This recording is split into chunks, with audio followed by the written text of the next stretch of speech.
Hi everyone, welcome to the channel. I'm Aarti Kaushik, and if you are preparing for HPSC, PGT biology or other biology teaching examination, you are in the right place. In this complete course, we won't just read NCERT, हम ये भी समझेंगे कि हर concept में क्या दिया गया है, वो कंसेप्ट कम्पिटिटिव एग्जाम्स के लिए कैसे इंपॉर्टेंट है, उससे रिलेटेड कुछ MCQ अप्रोच करके हम टॉपिक की गहराई को समझेंगे कि कैसे हमें अप्रोच करना है अपने एग्जाम को, ठीक है, अलोंग विद NCERT, ठीक है। कुछ PYQ भी डिस्कस करेंगे, कुछ एक्सपेक्टेड MCQ भी डिस्कस करेंगे, कुछ इंपॉर्टेंट फैक्ट्स, कुछ एडवांस कंसेप्ट जो BSc MSc लेवल के होंगे हमारे एग्जाम से रिलेटेड।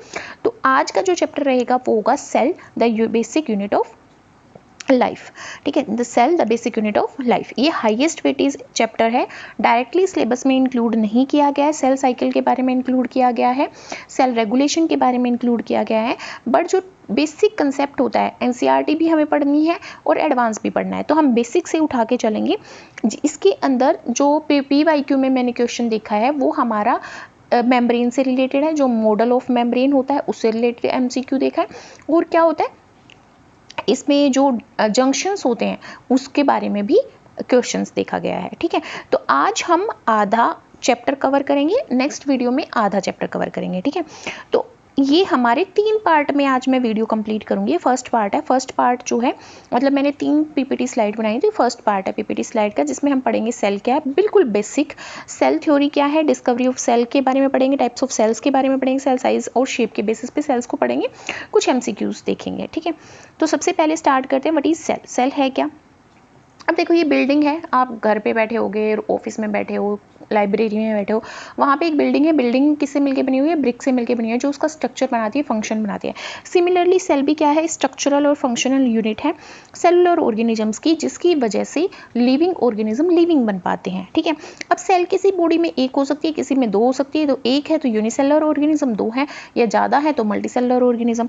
अब यूनिसेलुलर ऑर्गेनिज्म में सारे जो फंक्शंस हैं, जितने भी वाइटल फंक्शन होते हैं, वाइटल फंक्शन मैंने बोला, क्या बोला, वाइटल फंक्शन। वाइटल फंक्शन का मतलब है जितने भी सर्वाइवल के लिए जो जरूरी फंक्शंस होते हैं वो सब कौन कंडक्ट करती है, single cell.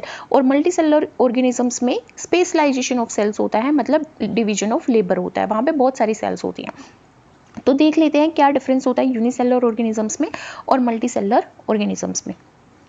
Unicellular organisms are made up of single cell. जैसे हम बात करें अमीबा की, यूग्लिना की, बैक्टीरिया भी हमारा क्या होता है, सिंगल सेल ऑर्गेनिज्म। मल्टीसेलुलर की बात करें तो बहुत सारी सेल से मिलकर बने होते हैं, मिलियंस और ट्रिलियंस ऑफ सेल से। अब ये millions of trillions of cell से मिलकर बने होते हैं, जैसे ह्यूमन बींग्स, एलिफेंट हो गया, कॉकरोच हो गया, ठीक है। हमारे आसपास जो भी आपको बर्ड दिख रहे हैं वो भी क्या है, हमारे मल्टीसेलुलर ऑर्गेनिज्म। तो वो क्या होंगे, बहुत सारी सेल से मिलकर बने हुए हैं, तो वो मैक्रोस्कोपिक होंगे, उनको हम नेक्ड आई से देख सकते हैं, उनको देखने के लिए हमें माइक्रोस्कोप की जरूरत नहीं पड़ती। बट जो यूनिसेलुलर ऑर्गेनिज्म है वो माइक्रोस्कोपिक होते हैं, तो उनको देखने के लिए माइक्रोस्कोप की जरूरत पड़ती है। यूनिसेलुलर ऑर्गेनिजम्स में बेसिक फंक्शनल और स्ट्रक्चरल यूनिट सेल ही होती है, कोई टिश्यू नहीं बनता, ऑर्गन नहीं बनता। पर मल्टीसेलुलर ऑर्गेनिजम्स में सेल जुड़ के क्या बना देती हैं, टिश्यू बना देती हैं, और टिश्यू जुड़ के क्या बना देते हैं, ऑर्गन बना देते हैं, और ऑर्गन जुड़ के क्या बना देते हैं, ऑर्गन सिस्टम बना देते हैं, ऑर्गन सिस्टम बना देते हैं, ठीक है। तो सेल से जब टिश्यू बनेंगे, टिश्यू का एग्जांपल जैसे epithelial tissue, nervous tissue, muscular tissue, ठीक है, ये टिश्यू हैं। ऑर्गन की बात करें जैसे हार्ट, किडनी, ब्रेन, ये ऑर्गन है। ऑर्गन सिस्टम की बात करें जैसे हमारा नर्वस सिस्टम, ठीक है, एंडोक्राइन सिस्टम, ठीक है। जैसे हमारा ऑर्गन सिस्टम में बात करें, हम डाइजेस्टिव सिस्टम, एक्सक्रीटरी सिस्टम, ये ऑर्गन सिस्टम है। तो हम यहाँ पे बात कर रहे हैं किसकी, डिफरेंस की, ठीक है। तो हमें समझ में आया, यहाँ पे सिंगल सेल होती है, सॉरी, और यूनिसेलुलर में, और जो मल्टीसेलुलर होते हैं उसमें टिश्यू भी होंगे, ऑर्गन भी होंगे, ऑर्गन सिस्टम भी हो गया। यहाँ पे सारी लाइफ प्रोसेसेस, मतलब वाइटल एक्टिविटी क्या होती है, वाइटल एक्टिविटी न्यूट्रिशन लेना, ठीक है, डाइजेशन करना, एब्जॉर्प्शन करना फूड का, है ना, और क्या करना, एक्सक्रीशन करना, सर्कुलेशन करना, ये सारी प्रोसेस सिंगल सेल करेगी। यहाँ पे डिफरेंट सेल्स होती है डिफरेंट फंक्शन के लिए। यहाँ पे जो सेल का साइज इंक्रीज हो जाए, है ना, या तो डिवीजन के बाद एक सेल 2 बन जाए, तो वो क्या होगी, सेल की ग्रोथ। यहाँ पे सेल का नंबर बढ़ जाएगा। जैसे माइटोसिस डिवीजन के थ्रू मान लो मेरी स्किन निकल गई, जल गई, कट गई, तो वहाँ पे हीलिंग के लिए क्या होगा, सेल डिवाइड करेंगे, है ना। हमारी सेल्स हीलिंग करने के लिए क्या करती हैं, डिवाइड करती हैं, और माइटोसिस डिवीजन के थ्रू करती हैं, है ना। और सेल का साइज बढ़ सकता है, जैसे सेल का वॉल्यूम बढ़ सकता है, ठीक है। अब रिप्रोडक्शन यहाँ पे एसेक्सुअल रिप्रोडक्शन होता है, ये बाइनरी फिजन के थ्रू जिसमें एक सेल 2 सेल में डिवाइड हो जाती है, या फिर हमारा बडिंग के थ्रू जिसमें एक बड बनता है और वो बड डिटैच होकर फिर एक नया ऑर्गेनिज्म फॉर्म कर देता है। बट मल्टीसेलुलर में एसेक्सुअल और सेक्सुअल दोनों तरह के रिप्रोडक्शन होते हैं। एग्जाम्पल की बात करें तो यूनिसेलुलर में अमीबा आता है, पैरामीशियम आता है, यूग्लिना आता है, बैक्टीरिया आता है और क्लाइमेडोमोनाज आता है। ह्यूमन बींग्स हमारे किसके हैं, मल्टीसेलुलर के, एनिमल्स हो गए, प्लांट्स हो गए, फंजाई होगी, ये हमारे मल्टीसेलुलर में आते हैं। लाइफ स्पैन की बात करें तो यूनिसेलुलर सेल्स क्या होती है, शॉर्ट लाइफ स्पैन होता है, और कुछ सेल्स को तो हम इमोर्टल बोलते हैं, जैसे अमीबा को हम क्या बोलते हैं, इमोर्टल बोलते हैं। इमोर्टल इसलिए बोलते हैं क्योंकि एक सेल ये डिवाइड करके 2 बना देगी, एक डॉटर सेल्स बन जाएगी, एक ये बन जाएगी, फिर ये भी डिवाइड करेगी आगे चल के, फिर ये भी डिवाइड करेगी, मतलब ये कभी नहीं मरती है, इसलिए हम इसको क्या बोलते हैं, इमोर्टल बोलते हैं। कॉम्प्लेक्सिटी ये सिंपल होती है और मल्टीसेलुलर ऑर्गेनिज्म कॉम्प्लेक्स होते हैं। नेक्स्ट हम बात करते हैं डिस्कवरी ऑफ सेल्स की। डिस्कवरी ऑफ सेल्स में हम बात करते हैं, सबसे पहले हमारी जो सेल है, एंटोन वॉन लीवेनहुक ने फर्स्ट लिविंग सेल को ऑब्जर्व किया था। सब पहली डेड सेल की अगर बात की जाए, पहली डेड सेल की अगर बात की जाए तो किसने किया था, रॉबर्ट हुक ने। पहली डेड सेल को किसने किया था, रॉबर्ट हुक ने किया था। ठीक है, हमें पता है रॉबर्ट हुक ने किया था, और वो कहाँ से किया था, कॉर्क की डेड सेल ऑब्जर्व की थी उन्होंने। बट फर्स्ट जब लिविंग सेल की बात करते हैं, तो वो एंटोन वैन लीवेनहुक ने 1674 में पहली लिविंग सेल कौन सी ऑब्जर्व की थी, प्रोटोजोआ, क्या यूज करके, सिंपल माइक्रोस्कोप।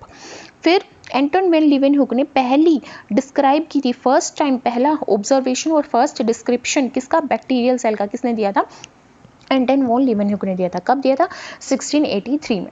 2 डिस्कवरी हमें पता चली कि पहली लिविंग सेल कौन सी थी, प्रोटोजोआ, किसने ऑब्जर्व की, एंटोन वॉन लीवेनहुक ने। कब, 1674 में।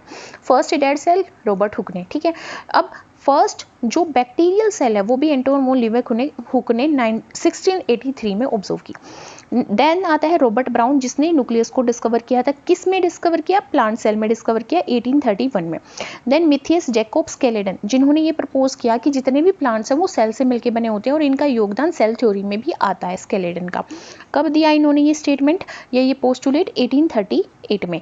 1839 में हमारे थियोडर स्वान आते हैं। स्वान क्या बोलते हैं कि जितने भी एनिमल्स होते हैं वो भी सेल से मिलकर बने होते हैं, और इन्होंने बोला प्लांट सेल से मिलके बने होते हैं, इन्होंने बोला एनिमल सेल से मिलके बने होते हैं, तो दोनों की स्टेटमेंट मिलके सेल थ्योरी जनरेट करती है।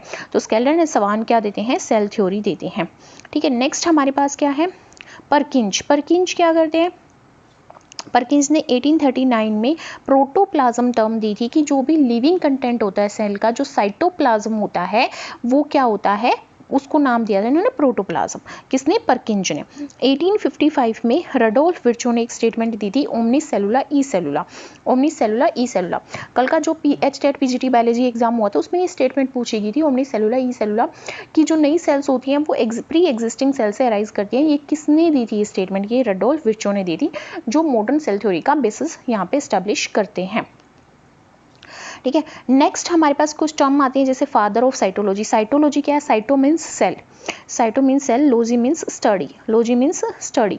तो सेल की स्टडी किसको क्या बोलते हैं, साइटोलॉजी बोलते हैं। सेल की स्टडी को क्या बोलते हैं, साइटोलॉजी बोलते हैं। साइटोलॉजी किसने दी, फादर ऑफ साइटोलॉजी किसको बोला जाता है, रॉबर्ट हुक को बोला जाता है, जिन्होंने पहली डेड सेल, कॉर्क की सेल को ऑब्जर्व किया था। Father of microbiology, Anton van Leeuwenhoek. क्यों, क्योंकि पहली बैक्टीरियल सेल को ऑब्जर्व किया, डिस्क्राइब किया लीवेनहुक ने।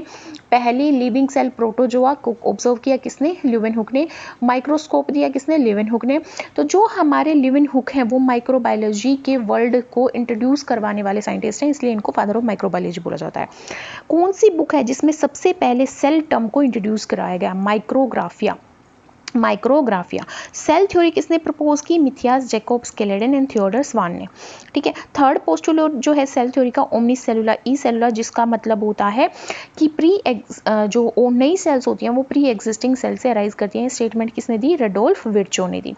किसने दी, रडोल्फ विर्चो ने। अब हम बात कर लेते हैं सेल थ्योरी की। सेल थ्योरी क्या बोलती है कि जितने भी लिविंग ऑर्गेनिजम्स हैं वो सेल से मिलकर बने होते हैं, और सेल क्या है, basic structural and functional unit है लाइफ की, और जो नई सेल्स होती हैं वो प्री एग्जिस्टिंग सेल से अराइज करती हैं। ये हमारी टोटल क्या है, ये 2 लाइनों में हमारी पूरी टोटल सेल थ्योरी समा गई है। कैसे समा गई कि लिविंग ऑर्गेनिज्म सेल से मिलकर बने होते हैं, सेल बेसिक स्ट्रक्चरल और फंक्शनल यूनिट है, और नई सेल्स प्री एग्जिस्टिंग सेल से अराइज करती है। प्री अराइज कैसे हुई? अलग अलग स्टेटमेंट दी गई 3 साइंटिस्ट के थ्रू। स्केलेटन ने हमें बोला कि जो प्लांट्स होते हैं वो सेल से मिलके बने होते हैं, है ना, फिर वो सेल्स टिश्यू फॉर्म कर देती है प्लांट्स के अंदर। ये स्टेटमेंट दी गई थी स्केलेटन के द्वारा 1838 में। फिर स्वान आते हैं, थियोडर स्वान कब आते हैं? 1 साल बाद ही आ जाते हैं, 1839 में आ जाते हैं। वो बोलते हैं कि जो एनिमल है ना वो भी सेल से मिलके बने हुए हैं, जो स्ट्रक्चर और फंक्शन फॉर्म करती है एनिमल्स के अंदर। फिर एक और साइंटिस्ट आते हैं 1855 में, कुछ और साल बाद। वो बोलते हैं ओमनी सेलुला ई सेलुला। उसका मतलब होता है कि नई सेल्स प्री एग्जिस्टिंग सेल से अराइज करती हैं। तो तीनों स्टेटमेंट को मिलाने के बाद एक सेल थ्योरी बन जाती है, जिसको हम क्लासिकल सेल थ्योरी बोलते हैं, जो बोलती है जितने भी ऑर्गेनिजम्स हैं वो एक या एक से ज़्यादा सेल से मिलकर बने होते हैं। सेल स्ट्रक्चरल और फंक्शनल यूनिट होती है लाइफ की, और जितनी भी नई सेल्स होती हैं वो प्री एग्जिस्टिंग सेल से अराइज करती हैं। तो ये 3 पोस्टुलेट हो जाते हैं। ये कोई भी पोस्टुलेट अगर ऑप्शन में है तो करेक्ट है, अगर इन तीनों का नाम किसी भी ऑप्शन में है तो वो करेक्ट है। ठीक है, ये स्टेटमेंट अगर दी गई है तो रडोल्फ को करेक्ट कर देना। नेक्स्ट हमारी बात आती है मॉडर्न सेल थ्योरी की। मॉडर्न सेल थ्योरी क्या बोलती है कि सेल के अंदर हेरिडिटी मटेरियल होता है, यानी कि डीएनए होता है, जो किसके अंदर होता है? न्यूक्लियस के अंदर होता है, जो पास करता है इंफॉर्मेशन को पेरेंट्स टू डॉटर सेल्स। तो ये डीएनए के बारे में बताती है कौन? Modern cell theory. Energy flow के बारे में बताती है कि सेल के अंदर मेटाबॉलिज्म होता है, एक होता है एनाबॉलिज्म, एक होता है कैटाबॉलिज्म। एनाबॉलिज्म मतलब फॉर्मेशन ऑफ सब्सटेंस, कैटाबॉलिज्म मतलब break down of substance. Cell का सिमिलर बेसिक केमिकल कंपोजिशन होती है, मतलब चाहे आप बैक्टीरिया की सेल लो, चाहे एल्गी की सेल लो, चाहे फंजाई की लो, चाहे आप एनिमल सेल लो, चाहे प्लांट सेल लो, उनकी chemical composition, basic chemical composition की, उनके अंदर कार्बन होगा, हाइड्रोजन होगा, ऑक्सीजन होगा, नाइट्रोजन होगा, है ना, उनके अंदर अमाइनो एसिड होंगे, कार्बोहाइड्रेट होंगे, प्रोटीन होंगे, न्यूक्लिक एसिड होंगे, वो बेसिक केमिकल कंपोजिशन क्या होगी? सेम होगी। जो एक्टिविटी है एक ऑर्गेनिजम्स की वो उसकी कंबाइंड सेल की एक्टिविटी पे डिपेंड करती है। जो सेल्स होती है, नई सेल्स होती हैं, वो किससे फॉर्म होती है? सेल डिवीजन से फॉर्म होती हैं। तो मॉडर्न सेल थ्योरी क्या बोलती है? डीएनए के बारे में बताती है, मेटाबॉलिज्म के बारे में बताती है, सभी सेल्स के अंदर बेसिक केमिकल कंपोजिशन सिमिलर होती है, और जो एक्टिविटी है वो कंबाइंड एक्टिविटी पे डिपेंड करती है सेल की। नई सेल्स सेल डिवीजन से अराइज करती हैं। ठीक है, लिमिटेशंस क्या थी सेल थ्योरी की? Very important, very very very important क्या है? Limitations of cell theory. Limitations क्या बोलते हैं? जो वायरसेस होते हैं वो ए सेलुलर होते हैं, उनकी तो कोई सेल ही नहीं होती, बट जब वो किसी होस्ट ऑर्गेनिज्म के अंदर होते हैं, जब वो होस्ट के अंदर होते हैं तो वो तो क्या होते हैं? लिविंग होते हैं। जब वो होस्ट के अंदर होते हैं तो वो क्या होते हैं? लिविंग होते हैं, है ना, बट उनके अंदर कोई सेलुलर ऑर्गेनाइजेशन नहीं होती, ना न्यूक्लियस होता, ना सेल ऑर्गेनेलीज होती, ना मेम्ब्रेन होती। ठीक है, तो ये सेल थ्योरी को प्रूव नहीं करता। ठीक है, सिनोसिटिक फंजाई, देखो फंजाई का स्ट्रक्चर इस तरह का होता है, इसको बोला जाता है हाइफे या हाइफा। ठीक है, अब यहाँ पे क्या होता है? इस तरह से न्यूक्लियस प्रेजेंट होते हैं, मतलब एक ही सेल के अंदर बहुत सारे न्यूक्लियस प्रेजेंट होते हैं, पर सेल थ्योरी तो बोलती है एक ही न्यूक्लियस होता है, उसमें डीएनए होता है जो हेरिडिटी का बेसिस बनाता है। यहाँ पे कई बार सेप्टा भी प्रेजेंट होता है, सेप्टेट सिनोसिटिक हाइफा जिसको बोलेंगे। अगर ये नहीं प्रेजेंट, अगर फॉर एग्जांपल ये नहीं प्रेजेंट, अगर ये नहीं प्रेजेंट, सॉरी डिलीट कुछ कर रही हूँ, हो कुछ रहा है। ओके देखो, ठीक है, अगर ये हमारे पास सेप्टे नहीं प्रेजेंट तो ये जो हाइफे होंगे वो सिनेसिटिक हाइफे होंगे, और ये सिनेसिटिक फंजाई होगी। तो ये मल्टी न्यूक्लिएट हाइफे कंसिस्ट करती है, और इसमें कोई भी वॉल्स प्रेजेंट नहीं होती। ये भी हमारी स्टेटमेंट क्या कहती है? प्रूव नहीं करती। किसको? सेल थ्योरी को। सिव ट्यूब सेल्स, प्लांट के अंदर सिव ट्यूब सेल्स क्या होती है? मेच्योर सेल्स होती है, पर उनके अंदर न्यूक्लियस नहीं होता, बट वो फंक्शनल होती हैं, वो सेल्स फंक्शनल होती है, अपना काम करती है आराम से, बट उनके अंदर न्यूक्लियस नहीं होता। और मेमेलियन रेड ब्लड सेल्स के अंदर भी न्यूक्लियस नहीं होता, बट वो ऑक्सीजन और कार्बन डाइऑक्साइड का ट्रांसपोर्टेशन में हेल्प करती हैं, है ना, हमारा पिगमेंट देती है ब्लड का, हीमोग्लोबिन।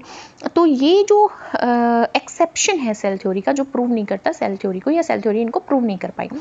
फिर नेक्स्ट हमारे पास आता है सेल जो होती है उसको हम यूनिसेलुलर और मल्टीसेलुलर में डिवाइड कर रहे थे, कि जिनके अंदर एक सेल है उसको यूनिसेलुलर, जिसके अंदर एक से ज़्यादा उसको मल्टीसेलुलर। अब हम सेल को डिवाइड करेंगे उसके न्यूक्लियस के बेसिस पे। अगर किसी सेल के अंदर वेल डिफाइंड न्यूक्लियस नहीं है तो वो प्रोकैरियोटिक सेल है, अगर वेल डिफाइंड न्यूक्लियस है विद न्यूक्लियर मेम्ब्रेन तो वो क्या है? Eukaryotic cell. प्रोकैरियोटिक सेल्स में आते हैं बैक्टीरिया, आर्की बैक्टीरिया, और हमारे यूकैरियोटिक सेल्स में आते हैं प्लांट्स और एनिमल सेल्स, ईस्ट सेल्स, ठीक है। प्रोटोजोआ भी हमारे यूकैरियोटिक सेल होता है, ठीक है। अब डिफरेंस समझते हैं। देखो साइज की बात करें, प्रोकैरियोटिक सेल का साइज क्या होता है 1 to 10 माइक्रोमीटर होता है, ये स्ट्रक्चर दिखने को मिल रहा है। यहाँ पे साइज की बात करें एनिमल सेल का साइज ज़्यादा बड़ा होता है 10 to 100 micrometre in general. Nucleus की बात करें तो न्यूक्लियस यहाँ पे एब्सेंट होता है प्रोकैरियोटिक सेल में, इसीलिए इसको प्रोकैरियोटिक सेल बोला जाता है।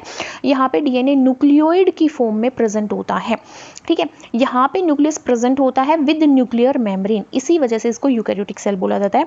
डीएनए की बात करें तो प्रोकैरियोटिक सेल में सिंगल डीएनए होता है, सर्कुलर होता है, नेक्ड डीएनए होता है, कोई हिस्टोन प्रोटीन इससे बाइंड नहीं होता, इसीलिए इसको नेक्ड डीएनए बोला जाता है। यूकैरियोटिक सेल में मल्टीपल क्रोमोसोम होते हैं, लीनियर क्रोमोसोम होते हैं, बट वो जो डीएनए है क्रोमोसोम के अंदर वो हिस्टोन प्रोटीन कैसे प्रोटीन होते हैं, बेसिक प्रोटीन होते हैं, बेसिक पॉजिटिव प्रोटीन होते हैं ये, ठीक है। डीएनए नेगेटिव होता है, एसिडिक होता है, ठीक है, इसीलिए बेसिक और एसिडिक एक दूसरे से मिलकर न्यूट्रल बना देते हैं, ठीक है। हिस्टोन प्रोटीन बेसिक प्रोटीन होते हैं। मेम्ब्रेन बाउंड ऑर्गेनेलीज, यहाँ पे हमें कोई ऑर्गेनेलीज दिख रहा है नहीं दिख रहा, सिर्फ ये न्यूक्लियोइड दिख रहा है, ये सेल वॉल दिख रही है और हमारी सेल दिख रही है, किसकी, प्रोकैरियोट्स की, बैक्टीरिया की।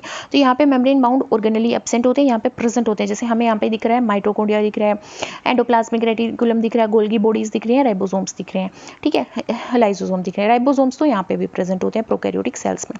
तो ये क्वेश्चन पूछा जाता है, ऐसा कौन सा ऑर्गेनेली है जो प्रोकैरियोटिक सेल में भी पाया जाएगा, यूकैरियोटिक सेल में भी पाया जाएगा, बट उसके अराउंड मेम्ब्रेन नहीं होगी, ऐसा ऑर्गेनेली है राइबोसोम, ऐसा ऑर्गेनेली है राइबोसोम, ठीक है। सेल वॉल किसके अराउंड प्रेजेंट होती है, प्रोकैरियोटिक सेल के। बैक्टीरिया की बात करें तो पेप्टाइडोग्लाइकन की बनी होती है। यूकैरियोटिक सेल की बात करें तो यहाँ पे प्लांट्स के अंदर सेल वॉल प्रेजेंट होती है और हमारी प्रोटिस्टा के अंदर कुछ ऑर्गेनिज्म के अराउंड प्रेजेंट होती है सेल वॉल, जैसे यूग्लिना के अराउंड, ठीक है। और प्लांट में सेलुलोज की बनी होती है, और यूग्लिना की बात करें तो पेलिकल प्रोटीन की बनी होती है, पर एनिमल्स में एब्सेंट होती है। साइटोस्केलेटन की बात करें तो प्रोकैरियोटिक सेल में एब्सेंट हो गया, बहुत सिंपल टाइम का हो गया, यहाँ पे वेल डेवलप्ड होता है। यूकैरियोटिक सेल में माइक्रोट्यूबल्स, माइक्रोफिलामेंट, है ना, इन सब का बना होता है। मोड ऑफ सेल डिवीजन की बात करें तो बाइनरी फिजन होता है, एक सेल दो में डिवाइड कर जाती है। यूकैरियोटिक सेल में माइटोसिस डिवीजन होता है ग्रोथ के लिए, जैसे मेरी बॉडी को रिपेयर करना, हील करना है, ठीक है। और म्यूसिस डिवीजन होता है रिप्रोडक्शन के लिए। एग्जांपल की बात करें तो बैक्टीरिया, साइनोबैक्टीरिया, माइकोप्लाज्मा किसका एग्जांपल है, प्रोकैरियोटिक सेल का। माइकोप्लाज्मा स्मॉलेस्ट सेल होती है, विदाउट सेल वॉल होती है, विदाउट ऑक्सीजन जी सकती है। यूकैरियोटिक सेल जो होती है वो उसका एग्जाम्पल है प्रोटिस्टा, फंजाई, प्लांट्स और एनिमल्स, ठीक है। नेक्स्ट हम बात करते हैं सेल साइज एंड शेप के बारे में। सेल साइज एंड शेप में सेल का साइज वेरी कर सकता है 0.1 माइक्रोमीटर से लेके सेवरल सेंटीमीटर तक, मतलब बहुत छोटे से लेके बहुत बड़े तक ये हो सकती है। स्मॉलर सेल का ज़्यादा higher surface area to volume ratio होता है, मतलब उसका सरफेस एरिया तो कम होता है पर उसके अंदर वॉल्यूम ज़्यादा होता है। क्यों होता है ऐसा, ताकि एक्सचेंज ऑफ मटेरियल ईजी से हो सके, जल्दी जल्दी हो सके। सेल टाइप की बात करते हैं अब। सेल का साइज जो है वो साइज ऑफ ऑर्गेनिज्म के ऊपर डिपेंड करता है। ऑर्गेनिज्म ज़्यादा बड़ा है तो सेल का साइज थोड़ा बड़ा होगा, छोटा है तो छोटा होगा, ठीक है। जैसे सेल टाइप की बात करते हैं, शेप की बात करते हैं, एग्जाम्पल की बात करते हैं। माइकोप्लाज्मा का साइज वेरिएबल साइज होता है, इस तरह से कोई भी शेप ले सकती है, स्मॉलेस्ट सेल है। RBC red blood sales, human beings की बात करें by concave dish shaped cells होती है, ब्लड के अंदर पाई जाती है, एक्सचेंज ऑफ गैसेस में हेल्प करती है। WBC white blood cells amoeboid होती है, ऐसे ही होती है अमीबोइड, अमीबा शेप्ड, है ना, इसमें न्यूक्लियस पाया जाता है। इम्यूनिटी प्रोवाइड करती है, बीमारियों से लड़ने की अक्षमता प्रोवाइड करती है। न्यूरॉन ब्रांच्ड होती है, इस तरह से उसमें डेंड्राइट्स निकले होते हैं। फिर एक हमारी एक्सोन होती है, फिर यहाँ पे नर्व एंडिंग होती है, यहाँ पे सेल बॉडी होती है, इस तरह से न्यूरॉन होती है, तो ब्रांच्ड होती है, नर्वस सिस्टम का पार्ट फॉर्म करती है। मसल सेल्स स्पिंडल शेप की होती है, इस तरह की होती है, ठीक है, स्पिंडल शेप की होती है, मसल्स में पाई जाती है। ओवम स्पेरिकल होता है, इस तरह से होता है, स्पेरिकल होता है। फीमेल गैमेट है, फीमेल रिप्रोडक्टिव सेल है। इंटेस्टाइनल सेल की बात करें तो कोलुमनर सेल्स होती हैं, क्या होती है, कोलुमनर सेल्स होती हैं, क्योंकि एब्जॉर्प्शन की प्रोसेस करनी है तो कोलुमनर सेल्स होती हैं, ठीक है। तो क्या होती है, कोलुमनर सेल्स होती हैं। अब स्मॉलेस्ट सेल हमने क्या देखी, स्मॉलेस्ट सेल देखी माइकोप्लाज्मा, ठीक है। लार्जेस्ट सेल कौन सा होता है, ऑस्ट्रिच का egg. Longest cell human beings में बात करें न्यूरॉन, ह्यूमन की रेड ब्लड सेल्स का साइज कितना होता है 7 to 8 माइक्रोमीटर। सेल शेप किसके ऊपर डिपेंड करती है, मेनली फंक्शन के ऊपर डिपेंड करती है। जैसे यहाँ पे देखो, यहाँ पे हमने क्या देखा, हमने यहाँ पे देखा कि हमारे पास जैसे हमने यहाँ पे क्या देखा, माइकोप्लाज्मा थी स्मॉलेस्ट, ठीक है। रेड ब्लड सेल्स की बात करें, बाई कनकेव डिस्क शेप की है, इधर से भी गैसेस एक्सचेंज करना है, इधर से भी गैसेस एक्सचेंज करना है।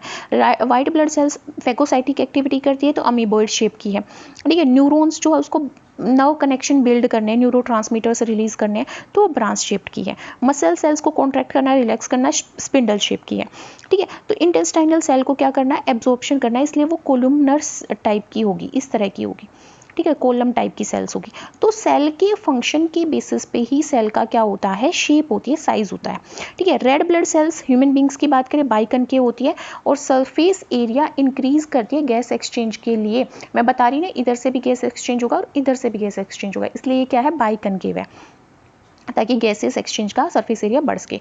अब अपनी नॉलेज को टेस्ट करो, इन क्वेश्चंस को आप खुद से सोल्व करो, आंसर लिखो कमेंट सेक्शन में और देखो कि आपको कितना समझ में आया कितना नहीं आया, ठीक है। मैं तो साथ के साथ बताऊंगी, आप भी कोशिश करो। नेक्स्ट है, सॉरी फर्स्ट क्वेश्चन है, Who defined the cell as a structural and functional unit of life? Robert Hooke, Rudolf Virchow, Sheldon Swan and Leeuwenhoek। देखो, रॉबर्ट हुक ने डेड सेल्स को देखा था, रडोल्फ विर्चो बोलते हैं कि ओमनी सेलुला ई सेलुला, स्केल्डन सेचुएन बोलते हैं structural and functional unit of life, Leeuwenhoek ने पहली बैक्टीरियल और प्रोटोजोआ सेल देखी थी, तो स्केल्डन एंड स्वान यहाँ पे करेक्ट आंसर रहेगा। नेक्स्ट है, cells arise from pre existing cells, ये किसने प्रपोज किया, अभी बात की थी, विर्चो ने प्रपोज किया। नेक्स्ट है, which statement is not part of cell theory, cell theory का पार्ट नहीं, organism are composed of cells, ये तो है। Cell is the basic unit of life, ये भी है। Cells arise spontaneously, cells arise from pre existing cell, spontaneously कैसे cell arise कर सकती हैं, स्पॉन्टेनियसली नहीं अराइज कर सकती, according to cell theory pre existing cell से सेल अराइज करती है, ना कि स्पॉन्टेनियसली अराइज करती है। तो नोट क्या है, C will be the correct answer. Smallest known cell is, इसका आंसर आप खुद कमेंट बॉक्स में दोगे। अब हम बात करते हैं सेकंड पार्ट की। सेकंड पार्ट में हम पढ़ने वाले हैं प्रोकैरियोटिक सेल्स के बारे में, ठीक है। किसके बारे में पढ़ेंगे, प्रोकैरियोटिक सेल के बारे में पढ़ेंगे। अब देखो, हम इस टॉपिक को, प्रोकैरियोटिक सेल वाले टॉपिक को स्टार्ट कर रहे हैं क्वेश्चन से। पहले मैं क्वेश्चन बोलूँगी ताकि आपको थोड़ा इंटरेस्ट डेवलप हो सके, आपको समझ में आए कि इस क्वेश्चन को आंसर देने के लिए मेरे को चैप्टर पढ़ना पड़ेगा, मतलब एक टॉपिक पढ़ना पड़ेगा, ठीक है। देखो क्या पूछा गया है, read the following statements and check out the option with incorrect statement, जिसमें इनकरेक्ट स्टेटमेंट कौन सी है इनमें से, with respect to prokaryote, prokaryote के रिस्पेक्ट में। पहली स्टेटमेंट क्या है, prokaryotic cells envelope of a tightly bounded 3 layer structure, कि प्रोकैरियोट के सेल का जो इन्वेलप होता है वो एक टाइटली बाउंडेड 3 लेयर स्ट्रक्चर है, with outer to inner segment as cell membrane, मतलब आउटर सेगमेंट होता है सेल मेम्ब्रेन, फिर ग्लाइकोकैलिक्स, फिर सेल वॉल, ऐसा बोला गया है इस स्टेटमेंट में, ठीक है। तो ये स्टेटमेंट ठीक है या नहीं है, कैसे पता चलेगा, एंड ऑफ द लेक्चर, ठीक है।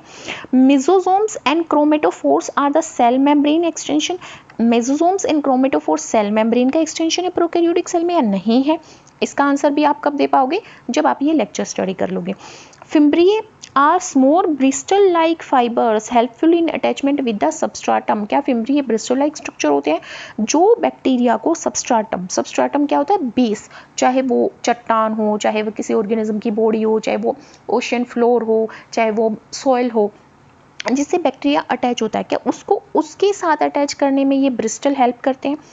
Thin filamentous extension from the cell wall of bacteria are called flagella, क्या बैक्टीरिया की सेल वॉल से फ्लैजिला एक्सटेंड आउट होते हैं, ठीक है। तो ये सब क्वेश्चंस हम इस क्वेश्चन का आंसर हम कब देंगे, in the end of the video, ठीक है। तो इसी आंसर को देने के लिए, इस क्वेश्चन को समझने के लिए हम समझते हैं इस लेक्चर को। अब इस लेक्चर में जब हम प्रोकैरियोटिक सेल की बात कर रहे हैं तो हम सेल, इस प्रोकैरियोटिक सेल में हम क्या क्या स्टडी करने वाले हैं, हम प्रोकैरियोटिक सेल के बारे में पढ़ेंगे, ठीक है, जिसमें बैक्टीरिया आता है, साइनोबैक्टीरिया आता है, माइकोप्लाज्मा होता है, आर्किया आता है, ठीक है। जनरल स्ट्रक्चर के बारे में पढ़ेंगे, सेल इन्वेलप, सेल वॉल के बारे में पढ़ेंगे, इसकी प्लाज्मा मेम्ब्रेन जिसमें मेसोसोम, इसकी मॉडिफिकेशन होती है उसके बारे में पढ़ेंगे, राइबोसोम किस टाइप का होता है इसके अंदर, ठीक है, nucleoid and genetic material, plasmids, pili and fimbriae, flagella, inclusion bodies, reproduction, simultaneous transcription translation, archaebacteria, eubacteria, prokaryotic versus eukaryotic cell, जो हम पिछली स्लाइड में कवर कर चुके हैं, ठीक है। तो लेट्स सी, सबसे पहले हम देखते हैं प्रोकैरियोटिक सेल। प्रोकैरियोटिक सेल होती क्या है, प्रोकैरियोटिक सेल एक इस तरह की सेल होती है जिसमें कोई भी हमारा मेम्ब्रेन बाउंड न्यूक्लियस नहीं पाया जाता। ये हमने समझ लिया कि ना तो इसमें मेम्ब्रेन बाउंड न्यूक्लियस होगा, इसमें क्या होगा, न्यूक्लियोइड होगा, न्यूक्लियोइड होगा जिसमें डीएनए पाया जाएगा। और वो डीएनए कैसा होगा, नेक्ड होगा, उसमें कोई हिस्टोन प्रोटीन नहीं होता, उसमें कोई हिस्टोन प्रोटीन नहीं होता, वो नेक्ड होता है। ठीक है, इसमें ऑर्गेनेलीज, मेम्ब्रेन बाउंड ऑर्गेनेलीज नहीं होती, इसमें सिर्फ और सिर्फ एक ही ऑर्गेनेली पाया जाता है, वो होता है राइबोसोम। ठीक है, ये इंक्लूड करते हैं बैक्टीरिया, ब्लू ग्रीन एल्गी, यहाँ पे ए आएगा, mycoplasma smallest living cell, PPLO pleuro pneumonia like organism. PPLO क्या होता है, pleuro pneumonia like organism, like organism. Sorry guys, पहले मेरे पास जो स्टाइलिस था वो मेरा बहुत अच्छा वर्क करता था, अभी मेरा बजट नहीं बन रहा है so I am not buying it. तो जैसे ही बनेगा I will buy something new जिसमें प्रॉपरली लिख के समझा पाऊंगी, इसीलिए मैं अब स्लाइड्स बना रही हूँ जिसमें मैं सब टॉपिक इंक्लूड कर सकूँ, मेरे को लिखना कम पड़े, दैट इज द पर्पस। ठीक है, सो कोऑपरेट विद मी। ठीक है, प्रोकैरियोटिक सेल हमें समझ में आ गया, इसमें बैक्टीरिया होते हैं, ब्लू ग्रीन एल्गी होती है और माइकोप्लाज्मा होता है। जस्ट अ मिनट, ये कलर चूज करते हैं। ठीक है, माइकोप्लाज्मा होता है और पीपीएलओ प्लूरो निमोनिया ऑर्गेनिज्म। ये स्मॉलर होते हैं, मल्टीप्लाई करते हैं रैपिडली, 20 मिनट में एक बैक्टीरिया मल्टीप्लाई कर जाता है। ठीक है, और यूकैरियोटिक सेल तो बहुत लेट मल्टीप्लाई करती है। ठीक है, दे वेरी इन शेप में वेरी करते हैं। देखो बैक्टीरिया की बात करें तो कोकाई शेप का हो सकता है, ठीक है, मतलब कि स्पेरिकल शेप का हो सकता है, बेसिलस हो सकता है, रोड शेप बैक्टीरिया हो सकता है। ठीक है, और हमारा क्या हो सकता है, स्पाइरेला टाइप का हो सकता है, जैसे हम बोल सकते हैं स्पाइरेला हो सकता है हमारा, फ्लैजिलम हो सकता है, स्पाइरलम होता है स्पाइरल शेप का जिसमें फ्लैजिला पाया जाएगा, विब्रियो होता है कोमा शेप्ड। ठीक है, तो ये अलग अलग शेप के बैक्टीरिया हो सकते हैं, इनका साइज अलग हो सकता है। बैक्टीरिया 4 बेसिक शेप के होते हैं, बेसिलस होता है, कोकस होता है, विब्रियो होते हैं, स्पाइरलम होते हैं। ठीक है, लैक्टोबैसिलस हमने नाम सुना है, लैक्टोबैसिलस मिल्क को कर्ड में कन्वर्ट कर देता है। स्ट्रिप्टोकोकस निमोनियाई जो निमोनिया कोज करता है, कोकाई शेप का होता है। विब्रियो कोलेराई जो कोलेरा कोज करता है। स्पाइरलम बैक्टीरिया, ठीक है, स्पाइरोकिट इसमें आते हैं। ठीक है, तो ये सब हमारे क्या है, डिफरेंट टाइप के बैक्टीरिया हैं जिनकी शेप क्या होती है, डिफरेंट होती है, जिनकी शेप क्या होती है, डिफरेंट होती है। ठीक है, नेक्स्ट हम बात करते हैं यहाँ पे, नेक्स्ट हम कुछ डिस्कवरीज की बात करते हैं प्रोकैरियोटिक सेल से रिलेटेड। जैसे हमने सबसे पहले पढ़ा था, पिछली स्लाइड में पढ़ा हमने, एंटन वॉन लीवेनहुक जो एक डच माइक्रोबायोलॉजिस्ट थे, माइक्रो स्पेशलिस्ट थे। ठीक है, जिन्होंने क्या ऑब्जर्व किया, बैक्टीरिया को, और उनको सबसे पहले इन्होंने क्या नाम दिया, सबसे पहले उन्होंने नाम दिया यहाँ पे क्या, एनिमलक्यूल, क्या नाम दिया, एनिमलक्यूल नाम दिया। ठीक है, बाद में फिर इन्होंने ही डिस्कवर किया किसको, बैक्टीरिया को, और प्रोटिस्ट सेल को भी इन्होंने ही क्या किया, डिस्कवर किया। ठीक है, और फर्स्ट थे ये जिन्होंने माइक्रो ऑर्गेनिज्म को ऑब्जर्व किया। जैसे हमने देखा था कि प्रोटिस्टा को भी इन्होंने, प्रोटोजोआ को भी इन्होंने ही ऑब्जर्व किया, बैक्टीरिया को भी इन्होंने ही ऑब्जर्व किया। ठीक है, नेक्स्ट हमारे पास क्या है कि 1838 और 1839 में मैथियस स्केल्डेनस थियोडस वान ने सेल थ्योरी दी थी। ठीक है, जिसमें उन्होंने बोला था सारे किससे मिलके बने होते हैं, ऑर्गेनिज्म सेल से मिलके बने होते हैं, जिसने फाउंडेशन इस्टेब्लिश कर दी थी किसकी, सेल बायोलॉजी की। ठीक है, 1855 में बात करें, रेडोल्फ विर्चो ने ओमनी सेलुला दी जिससे कंप्लीट हो गई थी सेल थ्योरी। 1861 में देखें लुइस पोस्चर, ये भी फ्रेंच माइक्रोबायोलॉजिस्ट थे, इन्होंने डिसअप्रूव की थी थ्योरी ऑफ स्पॉन्टेनियस जनरेशन। देखो जब हम इवोल्यूशन पढ़ेंगे तो हम स्पॉन्टेनियस जनरेशन पढ़ेंगे कि नॉन लिविंग मैटर से लिविंग मैटर ओरिजिनेट हो गया था, स्पॉन्टेनियस जनरेशन हो गई थी। ठीक है, तो इसको डिसअप्रूव किसने किया था, लुइस पोस्चर ने डिस्कवर किया था। इन्होंने ये प्रूव किया था कि micro organism pre existing micro organism से ही डेवलप हो सकते हैं। ठीक है, वो डेड मैटर से नहीं उत्पन्न हो सकते। ठीक है, 1884 में हैंस क्रिश्चियन ग्राम, इन्होंने gram positive and gram negative bacteria को डिफरेंशिएट किया था by developing a staining technique. इन्होंने ग्राम स्टेन डेवलप किया, एक स्टेन है, टाइप ऑफ स्टेन, ठीक है, जिसको हम समझेंगे। ठीक है, ग्राम स्टेन डेवलप किया जिससे इन्होंने अलग अलग बैक्टीरिया को स्टेन किया। जो स्टेन हो रहे थे वो ग्राम पॉजिटिव थे, जो स्टेन नहीं हो रहे थे ग्राम नेगेटिव थे। ठीक है, तो इन्होंने बैक्टीरिया को आइडेंटिफाई किया, फिर उनको स्टडी किया गया कि ऐसा क्यों है कि कुछ बैक्टीरिया स्टेन हो रहे कुछ नहीं हो रहे, उनके सेल टाइप को देख के, उनकी सेल वॉल की कंपोजिशन को देख के पता गया है। 1937 में आए हमारे एडवर्ड कैटन, ठीक है, फ्रेंच बायोलॉजिस्ट थे। इन्होंने प्रोकैरियोटिक टर्म दी एंड यूकैरियोटिक टर्म दी, जिससे हम डिस्टिंग्विश कर पाए प्रोकैरियोटिक सेल को यूकैरियोटिक सेल से। फिर आए मार्गुलिस। मार्गुलिस ने एंडोसिम्बायोटिक थ्योरी दी। किसने दी? Endosymbiotic theory. लिन मार्गुलिस ने एंडोसिम्बायोटिक थ्योरी दी। एंडोसिम्बायोटिक थ्योरी ये बोलते हैं कि जो बैक्टीरिया है वो एंसेस्टर हैं किसके? माइटोकॉन्ड्रिया के और क्लोरोप्लास्ट के। But mitochondria and chloroplast bacteria में नहीं पाए जाते हैं। माइटोकॉन्ड्रिया एंड क्लोरोप्लास्ट हमारी यूकैरियोटिक सेल में पाए जाते हैं। क्लोरोप्लास्ट प्लांट सेल में, mitochondria plant and animal cell दोनों में पाया जाता है, ठीक है। तो यहाँ पे जो माइटोकॉन्ड्रिया क्लोरोप्लास्ट है दोनों ऑटोनोमस ऑर्गेनिज्म है, दोनों की ऑर्गेनेलीज हैं, दोनों के अंदर अपना खुद का क्या होता है? डीएनए होता है, दोनों खुद से रेप्लिकेट कर सकते हैं, खुद का राइबोसोम होता है। कैसे? जैसे हमारा बैक्टीरिया के अंदर होता है। इसलिए इसको बोला जाता है कि जो माइटोकॉन्ड्रिया और क्लोरोप्लास्ट है वो उनका एंसेस्टर कौन है? बैक्टीरिया है। यही क्या है? Endosymbiotic theory.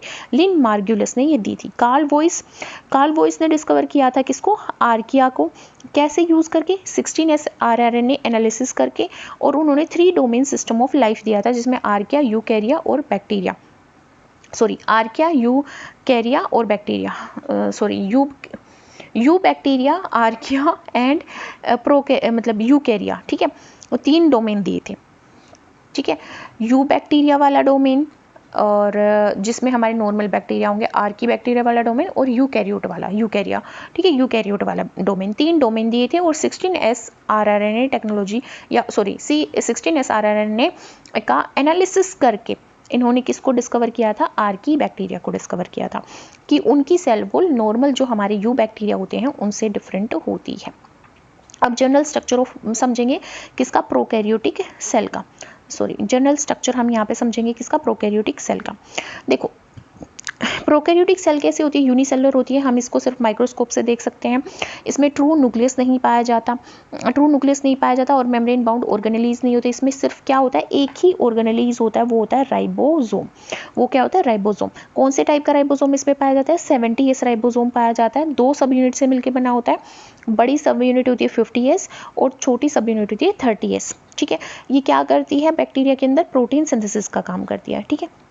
अब साइज की बात करें, बैक्टीरिया की सेल कितनी होती है? 0.125 माइक्रोमीटर, 0.125 माइक्रोमीटर। शेप की बात करें, स्पेरिकल शेप, हमने डिफरेंट शेप पढ़ ली। स्पेरिकल हो सकती है, कोकस हो सकता है, बेसिलस होता है, स्पाइरल हो सकता है, विब्रियो हो सकता है, फिलामेंटियस बैक्टीरिया हो सकता है, ठीक है। अब सेल इनवेलप की बात करते हैं। सेल इनवेलप में सबसे पहले इसमें आती है cell wall. This is the cell wall. Cell wall कैसी है? रिजिड लेयर है ना, रिजिड जो टूटेगी नहीं। किससे मिलके बनी होती है? पेप्टाइडोग्लाइकिन एंड म्यूरिन की बनी होती है, पेप्टाइडोग्लाइकिन एंड म्यूरिन की। ये बैक्टीरिया को शेप देगी, प्रोटेक्शन प्रोवाइड करेगी आउटसाइड इन्वायरमेंट से, और ओस्मोटिक लाइसिस, जब इसके अंदर पानी ज़्यादा हो जाएगा तो लाइसिस होता है सेल का फट जाना, ठीक है। ओस्मोटिक होता है जब पानी ये पीती रहेगी और सेल फट जाए, तो ओस्मोटिक लाइसिस से बचाती कौन है? सेल वॉल बचाती है, ठीक है। फिर आती है इसमें प्लाज्मा मेम्ब्रेन। सेकंड क्या है इसके अंदर? Plasma membrane. Plasma membrane, just a minute, ठीक है। सेकंड क्या है इसके अंदर? Plasma membrane. प्लाज्मा मेम्ब्रेन की बात करें तो प्लाज्मा मेम्ब्रेन थिन होती है। ये इसके अंदर लेयर है plasma membrane. This one is the plasma membrane. Flexible होती है, मतलब चेंज करती रहती है अपनी शेप को। सिलेक्टिवली परमिएबल होती है, कुछ सब्सटेंस को परमिट करती है अपने अक्रॉस पास होने के लिए। ट्रांसपोर्ट में इन्वॉल्व होती है, सिक्रेशन में इन्वॉल्व होती है। सेल वॉल को सिंथेसाइज कौन करती है? Plasma membrane. इसमें रेस्पिरेटरी एंजाइम पाए जाते हैं। एटीपी सिंथेसिस भी बैक्टीरिया के अंदर किस में होता है? प्लाज्मा मेम्ब्रेन में। इसमें कुछ मॉडिफिकेशन भी पाई जाती है, ठीक है। नेक्स्ट हमारे पास क्या आता है? इसमें कैप्सूल होता है जो बाहर प्रेजेंट होता है। कैप्सूल ग्लाइकोकैलिक्स, ये जो ग्रीन कलर का हमें दिखाई दे रहा है ये कैप्सूल होगा या ग्लाइकोकैलिक्स होगा? ग्लाइकोकैलिक्स ही कैप्सूल बनाता है, ठीक है। ये आपको याद रखना है, ग्लाइकोकैलिक्स ही कैप्सूल बनाता है। ग्लाइकोकैलिक्स है क्या? ये पॉलीसेकेराइड और प्रोटीन का मिलकर बना होता है। एक प्रोटेक्शन की लेयर बनाता है बैक्टीरिया के बाहर, ताकि बैक्टीरिया फटे ना, टूटे ना, या कोई सेल जब ये हमारे अंदर इन्फेक्शन कर रहा है, मान लो कोई बैक्टीरिया, तो हमारी मैक्रोफेज उसको खाएगी ना बैक्टीरिया को, तो फेगोसाइटोसिस से उसको बचाने के लिए ग्लाइकोकैलिक्स होता है, एडहेशन से और वायरल अटैक से बचाने के लिए ग्लाइकोकैलिक्स होता है। ग्लाइकोकैलिक्स पॉलीसेकेराइड और प्रोटीन से मिलकर बना होता है, ठीक है। पॉलीसेकेराइड मतलब कि कार्बोहाइड्रेट और प्रोटीन से मिलकर बना होता है। ये अगर बाउंडेड फॉर्म में होता है तो कैप्सूल हो जाता है, अगर स्लीमी लेयर में होता है स्लाइम, तो इसको हम स्लाइम लेयर बोल देते हैं, ठीक है। अब इसमें क्या होता है, जेनेटिक मटेरियल न्यूक्लियोइड की फॉर्म में प्रेजेंट होता है। डीएनए इसका सिंगुलर मतलब क्रोमोसोम सिंगल होता है, सर्कुलर डीएनए होता है, डबल स्ट्रैंडेड डीएनए होता है। ये जो डीएनए है न्यूक्लियोइड जो है वो न्यूक्लियर मेम्ब्रेन में यहाँ पे क्या नहीं करता, बाइंड नहीं करता, इसीलिए इसको प्रोकैरियोटिक सेल में इंक्लूड किया जाता है। राइबोसोम हमने डिस्कस कर लिया। बहुत सारे बैक्टीरिया के अंदर एक एक्स्ट्रा क्रोमोसोमल डीएनए होता है जिसको प्लाज्मिड बोलते हैं, जो खुद से रेप्लिकेट कर सकता है।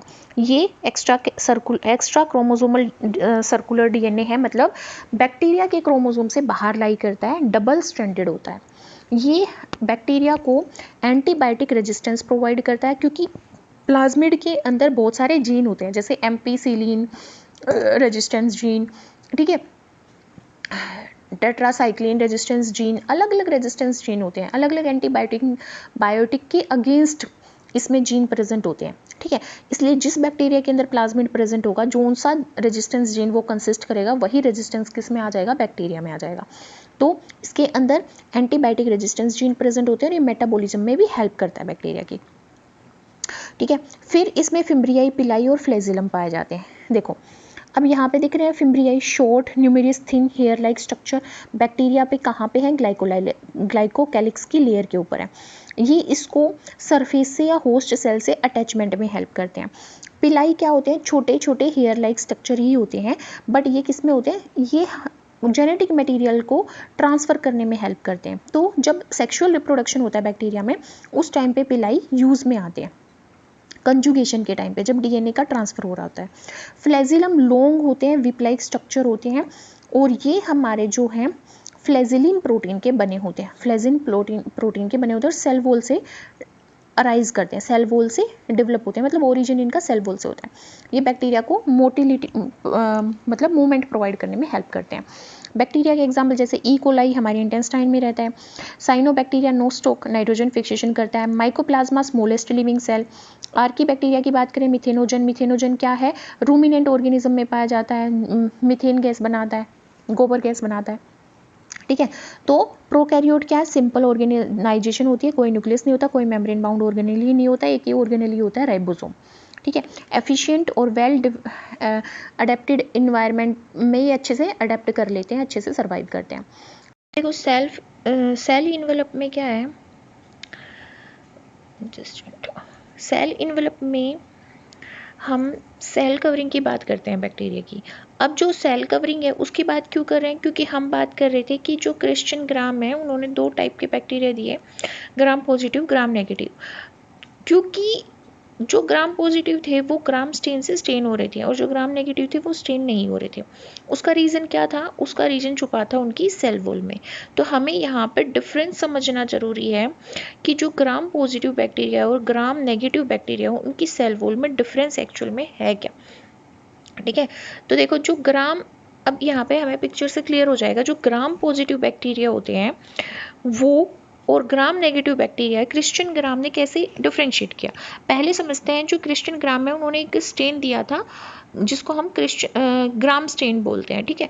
वो वॉयलेट कलर का था, ठीक है, वॉयलेट स्टेन था जो बैक्टीरिया को स्टेन करता है। तो उन्होंने क्या लिया, बैक्टीरिया स्मीयर लिया या कल्चर बोल सकते हैं, उसको वॉयलेट स्टेन से स्टेन किया। फिर उसके बाद उन्होंने आयोडीन सॉल्यूशन का यूज़ किया। अब आयोडीन सॉल्यूशन यहाँ पे एक मोर्डेंट का काम करता है, और वो क्या करता है, यहाँ पे आयोडीन सॉल्यूशन जब वो देते हैं तो यहाँ पे जो क्रिस्टल वॉयलेट स्टेन था, क्रिस्टल वॉयलेट जो स्टेन था वो आयोडीन के साथ मिलकर क्रिस्टल वॉयलेट आयोडीन कॉम्प्लेक्स बना देता है, ठीक है। क्या बना देता है, कॉम्प्लेक्स बना देता है, ठीक है। फिर उसके बाद वो क्या करते हैं, अल्कोहल या इथेनॉल से क्या करते हैं, वॉश करते हैं, अल्कोहल से वॉश करते हैं, ठीक है, किसको, बैक्टीरिया को। जब वो बैक्टीरिया को वॉश करते हैं तो जो ग्राम पॉजिटिव बैक्टीरिया थे वो तो स्टेन को रिटेन करते हैं और वॉयलेट कलर के आते हैं। कैसे आते हैं, वॉयलेट कलर के। और जो ग्राम नेगेटिव बैक्टीरिया थे वो यहाँ पे स्टेन रिटेन नहीं करते हैं, ठीक है। तो उनको स्टेन करने के लिए यहाँ पे काउंटर काउंटर स्टेन का यूज़ किया जाता है वो कौन सा स्टेन होता है, सेफरेनिन। कौन सा स्टेन होता है, सेफरेनिन। जब सेफरेनिन से हम ग्राम नेगेटिव बैक्टीरिया को स्टेन करते हैं तो वो कैसा कलर देता है, पिंक या रेड कलर देता है। कौन सा कलर देता है, पिंक या रेड कलर देता है। ठीक है, जैसे ई कोलाई बैक्टीरिया जो होते हैं वो हमारे एग्जाम्पल है किसका, ग्राम नेगेटिव बैक्टीरिया का। ठीक है, ई कोलाई बैक्टीरिया जो है वो ग्राम नेगेटिव बैक्टीरिया का एग्जाम्पल है। ठीक है, अब हम बात करते हैं gram negative and gram positive bacteria की सेल वॉल के बीच में क्या डिफरेंस है। देखो, ये हमारा ग्राम पॉजिटिव बैक्टीरिया की सेल वॉल है, हमें क्या दिख रहा है, हमें पता है कि जो सेल वॉल होती है बैक्टीरिया के अंदर वो किससे मिलकर बनी होती है, पेप्टाइडोग्लाइकन की बनी होती है। अब यहाँ पे देखो, ग्राम पॉजिटिव बैक्टीरिया में पेप्टाइडोग्लाइकन की कितनी थिक लेयर है। ठीक है, मल्टी लेयर स्ट्रक्चर है। देखो, एक लेयर ये है, 2 3 4 5 5 लेयर दिख रहा है, तो ये क्या है, मल्टी लेयर स्ट्रक्चर है। यहाँ पे देखें तो 1 2 3, ठीक है, 1 या 2 लेयर्स है ना, बहुत ही स्मॉल थिक, या स्मॉल कहेंगे सॉरी, ये थिन है। ठीक है, ये जो पेप्टाइडोग्लाइकन की लेयर है बहुत ही थिन है। अब देखो यहाँ पे क्या दिख रहा है हमें, पेप्टाइडोग्लाइकन की लेयर के बाहर क्या है, ग्लाइकोकैलिक्स की लेयर। ग्लाइकोकैलिक्स की लेयर, ग्लाइकोकैलिक्स क्या फॉर्म करता है, ये तो कैप्सूल फॉर्म करता है, स्लाइम लेयर बनाता है बैक्टीरिया के केस में, जो उसको क्या करती है, प्रोटेक्ट करती है। ठीक है, तो ये जो ग्लाइकोकैलिक्स की लेयर है इसके तुरंत बाद यहाँ पे पेप्टाइडोग्लाइकन स्टार्ट हो रही है। पर ग्राम नेगेटिव में देखो, आउटर मेम्ब्रेन स्टार्ट हो रही है, बीच में फिर स्पेस आ रहा है जिसको पेरीप्लाज्मिक स्पेस बोला गया है, उसके बाद हमारी पेप्टाइडोग्लाइकन है। आउटर मेम्ब्रेन है, पेरीप्लाज्मिक स्पेस है, देन हमारी पेप्टाइडोग्लाइकन है। किसके केस में, हम ग्राम नेगेटिव की बात करें तो ग्राम नेगेटिव बैक्टीरिया के केस में ऐसा है। किसके केस में, ग्राम नेगेटिव बैक्टीरिया में। यहाँ पे देखो, पेरीप्लाज्मिक स्पेस या तो एब्सेंट है या बिल्कुल ही कम है। ठीक है, और यहाँ पे टाइकोइक एसिड देखो, ये जो है ये क्या है, टाइकोइक एसिड है, ये हमारे एम्बेडेड हो रखे हैं, बीच में घुसे हुए हैं किसके, पेप्टाइडोग्लाइकन लेयर के। ठीक है, यहाँ पे अटैच हो रखे हैं वो पेप्टाइडोग्लाइकन से, टाइकोइक एसिड प्रेजेंट है और लिपोटाइकोइक एसिड प्रेजेंट है। किसके केस में, ग्राम पॉजिटिव के केस में। ग्राम नेगेटिव में देखिए तो टाइकोइक एसिड एब्सेंट है, यहाँ पे कोई भी इम्बेडमेंट नहीं हो रखी किसके अंदर, पेप्टाइडोग्लाइकन के अंदर। अब देखो, जो हमारी आउटर मेम्ब्रेन है उसमें क्या प्रेजेंट है ग्राम नेगेटिव बैक्टीरिया में, लिपोपोलीसेक्राइड, एलपीएस, एंडोटॉक्सिन इनको बोलते हैं। क्या बोलते हैं, एंडोटॉक्सिन। इससे आइडेंटिफाई भी कर पाते हैं बैक्टीरिया टाइप को। ठीक है, किसकी प्रेजेंस की वजह से, लिपोपोलीसेक्राइड की प्रेजेंस की वजह से। ठीक है, अब जो हमारी आउटर मेम्ब्रेन है ग्राम नेगेटिव बैक्टीरिया में, उसमें पोरीन प्रोटीन प्रेजेंट होते हैं, प्रोटीन प्रेजेंट होते हैं, जिसकी वजह से पोरीन क्या कर रहा है, पोर फॉर्म कर रहा है ना, चैनल बना रहा है जिससे स्मॉल मॉलिक्यूल्स एंटर कर जाते हैं सेल में। ठीक है, इसी वजह से ये ग्राम स्टेन से स्टेन नहीं होती, सेफ्रेनिन स्टेन से स्टेन होती है। इसमें कुछ लिपो प्रोटीन होते हैं, कुछ एंटीजन प्रेजेंट होते हैं आउटर मेम्ब्रेन के ऊपर। ठीक है, अब ये जो यहाँ पे हमने देखा ग्राम पॉजिटिव में कोई आउटर मेम्ब्रेन है ही नहीं, इसके तुरंत बाहर क्या है, ग्लाइकोकैलिक्स की लेयर है। अब ये जो ग्राम पॉजिटिव बैक्टीरिया होते हैं, ग्राम पॉजिटिव बैक्टीरिया जो होते हैं उस पर एंटीबायोटिक, पेनिसिलिन जो एंटीबायोटिक होती है वो भी अच्छे से काम करती है, उसको किल कर सकती है। और जो लाइसोजाइम होते हैं, जो हमारे टीयर में प्रेजेंट होते हैं जो एंजाइम्स, वो भी डाइजेस्ट कर सकते हैं किसको, ग्राम पॉजिटिव बैक्टीरिया को। पर जब हम ग्राम नेगेटिव बैक्टीरिया की बात करते हैं तो इसके ऊपर पेनिसिलिन का कोई काम नहीं चलता। ठीक है, पेनिसिलिन इस बैक्टीरिया को किल नहीं कर सकती, पर एम्पीसिलिन कर सकती है। ठीक है, ना ही लाइसोजाइम एंजाइम इसके ऊपर वर्क करता है, ना पेनिसिलिन करता। ये दोनों की तरफ क्या शो करती है, रेजिस्टेंस शो करती है। ये वॉयलेट स्टेन जो क्रिश्चियन ने दिया था, क्रिश्चियन ग्राम स्टेन, जिसको हम क्रिस्टल वॉयलेट स्टेन जो होता है उससे स्टेन हो जाते हैं ग्राम पॉजिटिव बैक्टीरिया। और जो ग्राम नेगेटिव बैक्टीरिया उसके लिए हम काउंटर स्टेन यूज करते हैं, सेफरेनिन। कौन सा स्टेन यूज करते हैं, सेफरेनिन यूज करते हैं। ठीक है, तो मेन डिफरेंस यहाँ पे ग्राम पॉजिटिव और ग्राम नेगेटिव बैक्टीरिया में क्या होता है, इनकी सेल वॉल की वजह से होता है। ठीक है, क्या सेल वॉल की वजह से होता है। ठीक है, अब देखो कंपैरिजन देख लेते हैं। कंपैरिजन देखें ग्राम पॉजिटिव और ग्राम नेगेटिव बैक्टीरिया के बीच में, अगर हम कंपेयर करें तो जो ग्राम पॉजिटिव बैक्टीरिया है वो हमने देखा कि उसकी पेप्टाइडोग्लाइकन जो होती है वो थिक होती है, मल्टी लेयर्ड स्ट्रक्चर होता है। और ग्राम नेगेटिव बैक्टीरिया के केस में जो पेप्टाइडोग्लाइकन है वो थिन है, 1 to 2 लेयर है। यहाँ पे टाइकोइक एसिड प्रेजेंट होता है और लिपोटाइकोइक एसिड प्रेजेंट होता है ग्राम पॉजिटिव के केस में। ग्राम नेगेटिव के केस में हमारा जो टाइकोइक एसिड होता है वो क्या होता है, एब्सेंट होता है। वो क्या होता है, एब्सेंट होता है।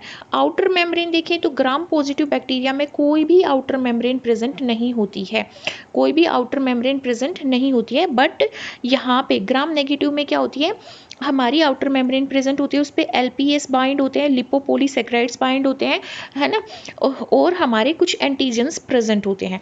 पेरिप्लाज्मिक स्पेस की बात करें, पेरिप्लाज्मिक स्पेस की बात करें तो वहाँ पे किस पेरिप्लाज्मिक स्पेस भी नहीं होता, और क्योंकि आउटर मेम्ब्रेन ही प्रेजेंट नहीं थी, या फिर मिनिमल पेरिप्लाज्मिक स्पेस प्रेजेंट होता है। किसके केस में, ग्राम पॉजिटिव के केस में, ठीक है। और ग्राम नेगेटिव के केस में क्या होता है, पेरिप्लाज्मिक स्पेस प्रेजेंट होता है। LPS की बात करें, लिपोपोलीसेक्राइड की बात करें, जो एज ए एंडोटॉक्सिन यूज होता है, वो एब्सेंट होगा ग्राम पॉजिटिव में क्योंकि इसमें आउटर मेम्ब्रेन नहीं है, और ग्राम नेगेटिव में प्रेजेंट होता है क्योंकि आउटर मेम्ब्रेन से क्या करता है, बाइंड करता है, आउटर मेम्ब्रेन से क्या करता है, बाउंड करता है। एंटीबायोटिक सेंसिटिविटी की बात करें तो ये ज़्यादा सेंसिटिव होते हैं पेनिसिलिन के अगेंस्ट भी, और हमारे जो लाइसोजाइम एंजाइम्स होते हैं जो हमारे टीयर में प्रेजेंट होते हैं उसके अगेंस्ट भी gram positive. But less sensitive कौन होता है, ग्राम नेगेटिव होता है, ठीक है। और जो ग्राम स्टेन है वो वॉयलेट स्टेन देता है किसको, ग्राम पॉजिटिव बैक्टीरिया को, और ग्राम नेगेटिव को स्टेन नहीं कर पाता, इसलिए इसके लिए हम काउंटर स्टेन यूज करते हैं सेफेरिनिन, जो इसको पिंक या रेड कलर देता है। अब देखो यहाँ पे एग्जांपल की बात करें तो ग्राम पॉजिटिव के एग्जांपल क्या है, स्टेफाइलोकोकस और बेसिलस। स्टेफाइलोकोकस और बेसिलस ग्राम पॉजिटिव के एग्जाम्पल है। स्टेफाइलोकोकस एंड बेसिलस किसके एग्जाम्पल है, ग्राम पॉजिटिव के एग्जाम्पल है। ग्राम नेगेटिव के एग्जाम्पल की बात करें, ई कोलाई जो हमारे इंटेस्टाइन में रहता है एज ए क्या रहता है, सिम्बायोटिक रिलेशनशिप में रहता है। और शूडोमोनास भी इसका एग्जाम्पल है, शूडोमोनास, ठीक है, शूडोमोनास जो नाइट्रोजन साइकिल में यूज की जाती है, और साल्मोनीला, ठीक है, ये हमारे ग्राम नेगेटिव बैक्टीरिया के एग्जाम्पल है। अब हम बात करते हैं यहाँ पे कुछ स्पेशल कंपोनेंट्स की। स्पेशल कंपोनेंट बैक्टीरिया में है क्या, स्पेशल कंपोनेंट बैक्टीरिया में क्या है, सेल वॉल थी, सेल मेम्ब्रेन ऐसी ही होगी जैसे एनिमल सेल में सेल वॉल होती है, सेल मेम्ब्रेन होती है। तो सेल मेम्ब्रेन को हम स्टडी करेंगे नेक्स्ट स्लाइड में, ठीक है, क्योंकि कॉमन होती है बैक्टीरिया के अंदर भी और हमारी यूकैरियोट्स के अंदर भी, ठीक है। प्रोकैरियोट्स यूकैरियोट्स में सेम टाइप की हमारी सेल मेम्ब्रेन होती है। तो हमने बैक्टीरिया में क्या पढ़ा था, पहले ग्लाइकोकैलिक्स की लेयर होगी, फिर सेल वॉल होगी, और फिर प्लाज्मा मेम्ब्रेन होगी। तो ग्लाइकोकैलिक्स क्या करता है, या तो कैप्सूल फॉर्म करता है या स्लाइम लेयर बनाता है, ठीक है। ये आउटर मोस्ट लेयर होती है पॉलीसेक्राइड या पॉलीपेप्टाइड, पॉलीपेप्टाइड यानी कि प्रोटीन, एंड पॉलीसेक्राइड यानी कि कार्बोहाइड्रेट, कार्बोहाइड्रेट एंड प्रोटीन के मिलकर बनी होती है, प्रोटेक्शन प्रोवाइड करती है, और एंटीफेगोसाइटिक प्रोटेक्शन। कैसे, जैसे बैक्टीरिया ने मेरे को इन्फेक्शन कोज किया तो मेरी जो इम्यून सेल्स हैं वाइट ब्लड सेल्स के अंदर क्या प्रेजेंट होती हैं, मैक्रोफेजेस प्रेजेंट होती हैं। वो क्या शो करती है, फेगोसाइटिक एक्टिविटी शो करती है। वो फेगोसाइटिक एक्टिविटी का मतलब है इनगल्फ करने ला, खा लेना, है ना, किसको, बैक्टीरियल सेल को, उसके अराउंड वो शूडोपोडिया लाइक स्ट्रक्चर क्रिएट करके उसको इनगल्फ कर जाती है। तो उससे बचने के लिए इनके ऊपर क्या प्रेजेंट होता है, बैक्टीरिया के ऊपर कैप्सूल या स्लाइम लेयर। ये एडहेशन में और वायरुलेंस नेचर शो करने में हेल्प करती है। एडेशन का मतलब क्या है, किसी सबस्ट्राटम से अटैच करेंगी, किसी एनिमल की बॉडी से अटैच करेगा बैक्टीरिया, सोइल से, रॉक से, किसी से भी अटैच करेगा तो उसमें कैप्सूलिक स्लाइम लेयर हेल्प करेंगी। और इसको वायरुलेंट मतलब टॉक्सिन जो कंपोनेंट प्रेजेंट होता है बैक्टीरिया के अंदर जो डिजीज कोजिंग होता है वो भी कैप्सूल और स्लाइम लेयर ही होती है, ठीक है। ये हमने पढ़ लिया आउटर लेयर के बारे में। सेल वॉल के बारे में हमने समझ लिया। एस लेयर क्या होती है, प्रोटीनेशियस लेयर होती है, शेप और प्रोटेक्शन प्रोवाइड करती है। एग्जाम्पल है मिथेनोबैक्टीरियम, मिथेनोबैक्टीरियम में प्रेजेंट होती है जो मिथेन प्रोड्यूस करता है, CH4 बनाता है और गोबर गैस भी बनाता है, ठीक है। रूमिनेंट्स के अंदर प्रेजेंट होती है, रूमिनेंट्स की गट में प्रेजेंट होती है क्योंकि रूमिनेंट्स क्या करते हैं, जुगाली करते हैं और मिथेन गैस प्रोड्यूस करते हैं, ठीक है। अब हम बात करते हैं फंक्शन की, क्या फंक्शन परफॉर्म करेगा ये सेल इनवेलप, जिसमें हमने बोला कि कैप्सूल प्रेजेंट होगा या स्लाइम लेयर प्रेजेंट होगी। और दूसरी हमने बात करी क्या, दूसरी हमने बात की सेल वॉल की, और प्लाज्मा मेम्ब्रेन होती है। तो ऑब्वियस सी बात है बैक्टीरिया को जो बाहर की लेयर है वो क्या प्रोवाइड करेगी, शेप और रिजिडिटी। दूसरा ओस्मोटिक लाइसिस, ओस्मोटिक लाइसिस की मैंने बात की थी, जब बैक्टीरिया की सेल के अंदर वॉल्यूम बढ़ जाएगा, वाटर कंटेंट बढ़ जाएगा तो लाइसिस नहीं होगा, लाइसिस मतलब बर्स्ट आउट नहीं होगी सेल, ठीक है। तो उसको बर्स्ट होने से बचाता है कौन, सेल इनवेलप। ये परमिएबिलिटी बैरियर का काम करता है, कुछ ही मॉलिक्यूल्स को परमिट प्रोवाइड करता है अपने अक्रॉस पास होने के लिए। रिकॉग्निशन में हेल्प करता है। रिकॉग्निशन में हेल्प कैसे करता है, जैसे मेरी बॉडी के अंदर बैक्टीरियल इन्फेक्शन हो गया तो मेरी बॉडी की जो इम्यून सेल्स हैं वो मेरी सेल्फ सेल और बैक्टीरियल सेल में डिस्टिंग्विश कैसे कर पाएंगे। जैसे हमने ग्राम नेगेटिव बैक्टीरिया में बात करी कि आउटर मेम्ब्रेन प्रेजेंट होती है, और आउटर मेम्ब्रेन में क्या प्रेजेंट होता है, आउटर मेम्ब्रेन के अंदर प्रेजेंट होता के ऊपर बाउंड होता है एलपीएस, लिपोपोलीसेकेराइड। लिपोपोलीसेकेराइड प्रेजेंट होता है जो उसको डिस्टिंग्विश करवाता है सेल्फ और नॉन सेल्फ में। ठीक है, अटैचमेंट में हेल्प करता है ये सेल इनवेलप, सरफेस से अटैच कर पाती है क्या, बैक्टीरिया की सेल्फ। ये पैथोजेनेसिस में हेल्प करता है, जैसे कैप्सूल और जो लिपोपोलीसेकेराइड है वो उसको पैथोजेनेसिटी प्रोवाइड करता है, मतलब कि ये किसी बॉडी में जाके एंटीजन की तरह एक्ट करेंगे और क्या करेंगे, मतलब इम्यून रिस्पॉन्स जनरेट करने की कैपेबिलिटी प्रोवाइड करता है। ये इंपॉर्टेंट टारगेट भी होता है एंटीबायोटिक्स की, मतलब एंटीबायोटिक्स इसी को टारगेट करती हैं सेल इन्वेलप को, और उसी के अकॉर्डिंग वो बैक्टीरिया को किल करती हैं। अब सेल वॉल, ये यहाँ पे गलत स्लाइड इंक्लूड हो गई है, इसको हम प्लांट के केस में स्टडी करेंगे। नेक्स्ट हम बात करते हैं रिप्रोडक्शन इन प्रोकैरियोट्स। तो प्रोकैरियोट्स में मेन जो रिप्रोडक्शन का मेथड होता है वो होता है एसेक्सुअल मोड ऑफ रिप्रोडक्शन। ठीक है, एसेक्सुअल मेनली किसके थ्रू होता है, बाइनरी फिजन के थ्रू, जिसमें एक बैक्टीरिया की सेल दो सेल्स में डिवाइड हो जाती है। देखो यहाँ पे क्या प्रोसेस होगी, सिंपल प्रोसेस है, एक पेरेंट सेल डिवाइड हो रही है टू आइडेंटिकल सेल में। प्रोसेस क्या होगी, पेरेंट सेल में पहले क्या होगा, डीएनए रेप्लिकेशन, क्या हो रहा है, डीएनए रेप्लिकेट हो रहा है, अपनी एक कॉपी बना रहा है। फिर सेल क्या हो रही है, इलोंगेट हो रही है। ठीक है, इलोंगेशन हो रहा है और बीच में एक सेप्टम फॉर्म हो रहा है। सेप्टम फॉर्म हो रहा है, सेप्टम जो है वो क्रॉस वॉल है। ठीक है, बीच में फॉर्म हो रही है सेल वॉल के, और मेम्ब्रेन का स्ट्रक्चर है वो बीच में फॉर्म हो रहा है। जिसके बाद सेल मेम्ब्रेन, सेल वॉल और ये बन जाएंगे और दो सेल्स अलग हो जाएंगी with their own genetic material. यहाँ पे भी क्या था, पेरेंट सेल था, पेरेंट सेल में हमने क्या देखा, सिंगल सर्कुलर डीएनए था, न्यूक्लियोइड था जो साइटोप्लाज्म में लाई कर रहा था। अब ये जो डीएनए है वो रेप्लिकेट करता है, दो कॉपी बनाता है। ठीक है, अब ये सेल इलोंगेट हो जाती है, अपोजिट पोल पे मूव कर जाते हैं जो डीएनए है। उसके बाद बीच में एक सेप्टम फॉर्म होता है। ठीक है, जिसमें क्या होंगी, हमारी सेल मेम्ब्रेन मतलब प्लाज्मा मेम्ब्रेन और सेल वॉल की फॉर्मेशन होगी और दो डॉटर सेल्स बन जाएंगी। ये जो प्रोसेस है 20 to 30 मिनट्स लेती है फेवरेबल कंडीशन के टाइम पे। अंडर अनफेवरेबल कंडीशन जो बैक्टीरिया होता है वो डिवाइड नहीं करता, वो सर्वाइव तो करता है किसकी फॉर्म में, एंडोस्पोर की फॉर्म में। वो सर्वाइव तो करता है किसकी फॉर्म में, एंडोस्पोर की फॉर्म में, बट वो रिप्रोडक्शन नहीं करता। वो रिप्रोडक्शन सिर्फ फेवरेबल कंडीशन में करता है। जैसे कोई ऑप्टिमम टेम्परेचर होगा, ऑप्टिमम पीएच होगा, है ना, ऑप्टिमम उसका ह्यूमिडिटी होगी। ठीक है, उसमें ही वो क्या करेगा, रिप्रोडक्शन करेगा। ठीक है, अब ये 30 to 20 मिनट्स में क्या कर रहा है, रिप्रोडक्शन कर रहा है। इसी वजह से ये ह्यूमन सेल के कंपैरिजन में बहुत फास्ट ग्रो करता है। ठीक है, इसीलिए जब लैब में हम कल्चर करते हैं तो बैक्टीरिया की कॉलोनीज 2-3 दिन में ही बहुत सारी बन जाती हैं। ठीक है, तो सिग्निफिकेंस क्या है बाइनरी फिजन का, ये पॉपुलेशन को रैपिड वे में इंक्रीज करता है, बहुत सारी कॉलोनीज फॉर्म कर देता है, और स्टेबल और फेवरेबल कंडीशन में बैक्टीरिया की सर्वाइवल में हेल्प करता है।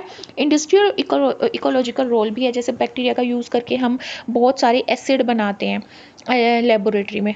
ठीक है, और जैसे लैक्टिक एसिड बैक्टीरिया की बात करें, सिट्रिक एसिड भी हम फॉर्म करते हैं। ठीक है, ब्यूटरिक एसिड फॉर्म करते हैं, तो वो उस केस में भी हम बैक्टीरिया को ईजिली कल्चर कर सकते हैं शॉर्ट टाइम में। दूसरा मेथड जो है बैक्टीरिया जिसके थ्रू रिप्रोडक्शन करते हैं वो है बडिंग। बडिंग में क्या होता है, एक स्मॉल आउटग्रोथ बनती है। ठीक है, जो पेरेंट सेल जैसी दिखाई देती है पर स्मॉल होती है साइज में, यंग वंस होते हैं, वो सेपरेट हो जाते हैं पेरेंट की बॉडी से और एक नए इंडिविजुअल में ग्रो कर जाते हैं। ये है बडिंग। ठीक है, बडिंग बेसिकली किसमें देखने को मिलती है, माइकोप्लाज्मा में देखने को मिलती है, जो स्मॉलेस्ट लिविंग सेल है। ठीक है, स्मॉलेस्ट लिविंग सेल है माइकोप्लाज्मा। इसमें सेल वॉल भी नहीं पाई जाती और ऑक्सीजन की एब्सेंस में भी सर्वाइव कर सकती है, और ये बडिंग के थ्रू क्या करती है, रिप्रोडक्शन शो करती है। इसको PPLO भी बोलते हैं, pleuro pneumonia like organism. Third method जो है वो फ्रेगमेंटेशन है। फ्रेगमेंटेशन में किस में होगा, फिलामेंटियस बैक्टीरिया के अंदर ही होगा। जैसे एग्जांपल की बात करें, एक्टिनोमाइसेट्स। एक्टिनोमाइसेट्स क्या है, फिलामेंटियस बैक्टीरिया है, तो इसमें क्या करेंगे, इसके फिलामेंट टूट जाएंगे छोटे छोटे फ्रेगमेंट में, वो फ्रेगमेंट ग्रो करके एक नए इंडिविजुअल की फॉर्मेशन करेंगे। तो फ्रेगमेंटेशन के थ्रू बैक्टीरिया, कौन से बैक्टीरिया में रिप्रोडक्शन होता है, एक्टिनोमाइसेट्स में। और बाइनरी फिजन के थ्रू की बात करें तो ई कोलाई है, बेसिलस है, साल्मोनेला है, नोस्टोक एनाबिना। नोस्टोक एनाबिना किसका एग्जाम्पल है, साइनोबैक्टीरिया का, और ये किसमें हेल्प करते हैं, नाइट्रोजन फिक्सेशन में हेल्प करते हैं। कुछ आर्की बैक्टीरिया में भी बाइनरी फिजन के थ्रू क्या होता है, रिप्रोडक्शन होता है। ठीक है, तो हमने क्या देखा, जो बैक्टीरिया है उसमें बेसिकली रिप्रोडक्शन एसेक्सुअली होता है, फास्ट प्रोसेस होती है, कोई स्पिंडल की फॉर्मेशन नहीं हो रही है, कोई माइक्रोट्यूबुल अटैच होकर स्पिंडल फॉर्म नहीं कर रहे हैं, कोई न्यूक्लियर मेम्ब्रेन इसमें प्रेजेंट नहीं होती क्योंकि ये प्रोकैरियोटिक सेल है, और जेनेटिकली आइडेंटिकल डॉटर सेल्स बनाएगी क्योंकि एसेक्सुअल रिप्रोडक्शन है, कोई वेरिएशंस नहीं आ रही। ठीक है, और ये हमेशा किस में होगा, फेवरेबल इन्वायरमेंटल कंडीशन में होगा। अगर इन्वायरमेंटल कंडीशन क्या है, अनफेवरेबल है, तो बैक्टीरिया रिप्रोडक्शन नहीं करेगा, वो एंडोस्पोर की फॉर्म में सर्वाइव करेगा। हमें याद क्या रखना है, binary fission most common mode of reproduction है प्रोकैरियोट्स में, बट ये माइटोसिस से अलग होता है, इसमें स्पिंडल नहीं बनते, सेंट्रोइल नहीं बनते। ठीक है, it does not involve spindle fibre, spindle fibre की फॉर्मेशन यहाँ पे नहीं होती है। नेक्स्ट हम बात करते हैं sexual reproduction in prokaryotes. Prokaryotes में ट्रू सेक्सुअल रिप्रोडक्शन नहीं होता, कोई म्यूसिस नहीं होता, कोई गैमेट की फॉर्मेशन नहीं होती, बट यहाँ पे क्या होता है, जेनेटिक रिकम्बिनेशन होता है।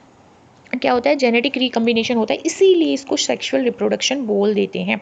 ठीक है, मतलब इनका जीनोम, इनका जो जीन लेवल है वो रिकम्बाइन करता है दूसरे बैक्टीरिया के साथ। 3 मेजर प्रोसेसेस के थ्रू होता है, कंजुगेशन, ट्रांसफॉर्मेशन एंड ट्रांसडक्शन। ठीक है, conjugation, transformation and transduction. Conjugation की बात करते हैं। कंजुगेशन में 2 सेल्स होंगी बैक्टीरिया की, या 2 बैक्टीरियल सेल होंगी जो एक्ट करेंगी। एक बैक्टीरिया सेल होगी जिसको F पॉजिटिव बोलेंगे, जो एक्ट करेगी एज ए डोनर सेल। एक होगी F नेगेटिव जो एक्ट करेगी एज ए रेसिपिएंट सेल। ठीक है, अब हमने क्या पढ़ा था, पिलाई के बारे में पढ़ा था। पिलाई कहाँ से ओरिजिनेट होते हैं, हमारे ग्लाइकोकैलस से ओरिजिनेट होते हैं। छोटे छोटे हेयर लाइक स्ट्रक्चर होते हैं, पर ये कंजुगेशन में हेल्प करते हैं। मतलब डोनर सेल्स और जो हमारी रेसिपिएंट सेल्स हैं, मतलब F पॉजिटिव सेल और F नेगेटिव सेल है, उन दोनों को कॉन्टैक्ट में लेके आएंगे ताकि जेनेटिक मटेरियल ट्रांसफर हो सके। ट्रांसफर क्या होगा, प्लाज्मिड ट्रांसफर क्या होगा, सिर्फ प्लाज्मिड ट्रांसफर होगा।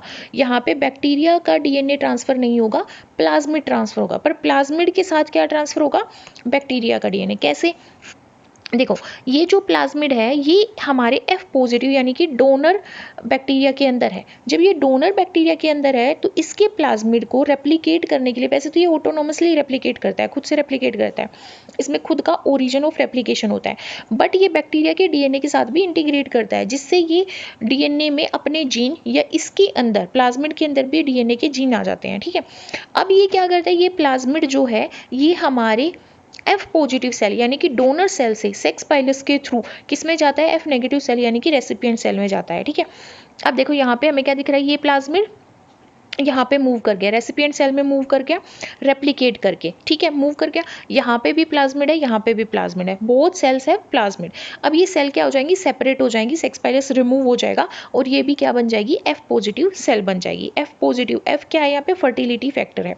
ठीक है, ये एग्जाम्पल किसका है, ई कोलाई का। इसकी इंपॉर्टेंस क्या है, कंजुगेशन की क्या इंपॉर्टेंस है बैक्टीरिया के केस में, जेनेटिक वेरिएशन ला रहा है, क्योंकि एक बैक्टीरिया सेल का प्लाज्मिड दूसरे में ट्रांसफर हो रहा है तो उसके अंदर कुछ नए जीन आ रहे हैं जिसकी वजह से वेरिएशन आ रही है। दूसरा प्लाज्मिड क्या प्रोवाइड करता है बैक्टीरिया को, ये प्रोवाइड करता है एंटीबायोटिक रेजिस्टेंस। ठीक है, एंटीबायोटिक रेजिस्टेंस प्रोवाइड करता है, बहुत सारी एंटीबायोटिक्स के अगेंस्ट ये रेजिस्टेंस शो करता है। तो बैक्टीरिया को एंटीबायोटिक रेजिस्टेंस एडेप्टेशन में और इवोल्यूशन में हेल्प करेगा। नेक्स्ट हम बात करते हैं यहाँ पे ट्रांसफॉर्मेशन की। ट्रांसफॉर्मेशन प्रिंसिपल किसने दिया था, ग्रिफ्थ ने दिया था। किसने दिया था, ग्रिफ्थ ने दिया था। जब जेनेटिक मटेरियल का पता लगा रहे थे कि जेनेटिक मटेरियल डीएनए ही है, तब ये एक्सपेरिमेंट परफॉर्म किया गया था। ठीक है, इसमें क्या होता है, जो डीएनए सेल होती है, जो बैक्टीरिया की सेल होती है, वो फ्री नेक्ड डीएनए को इन्वायरमेंट से उठा लेती है। ठीक है, पर वो उसी सेल के डीएनए को उठाएगी जो उसका कंपिटेंट होगा, मतलब वो सेम स्पीसीज का होना चाहिए, सेम वैरायटी का होना चाहिए, उसी कंपिटेंट बैक्टीरिया सेल का डीएनए जो सराउंडिंग में पड़ा होगा, जो एनवायरनमेंट में पड़ा होगा, वहां से ये उठा लेगी। ठीक है, अब वो जो डीएनए इसने उठाया वो इसकी होस्ट जीनोम जिसके अंदर ये उठाया गया वो क्या हो गया, होस्ट सेल होगी। तो होस्ट सेल का जो जीनोम है वो इस न्यू डीएनए के साथ इंटीग्रेट करके क्या करेगा, रेप्लिकेट करेगा।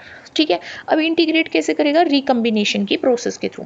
अब वो जो जीन है वो किस में आ गया, होस्ट डीएनए के अंदर आ गया, तो वो उसको मॉडिफाई कर देगा।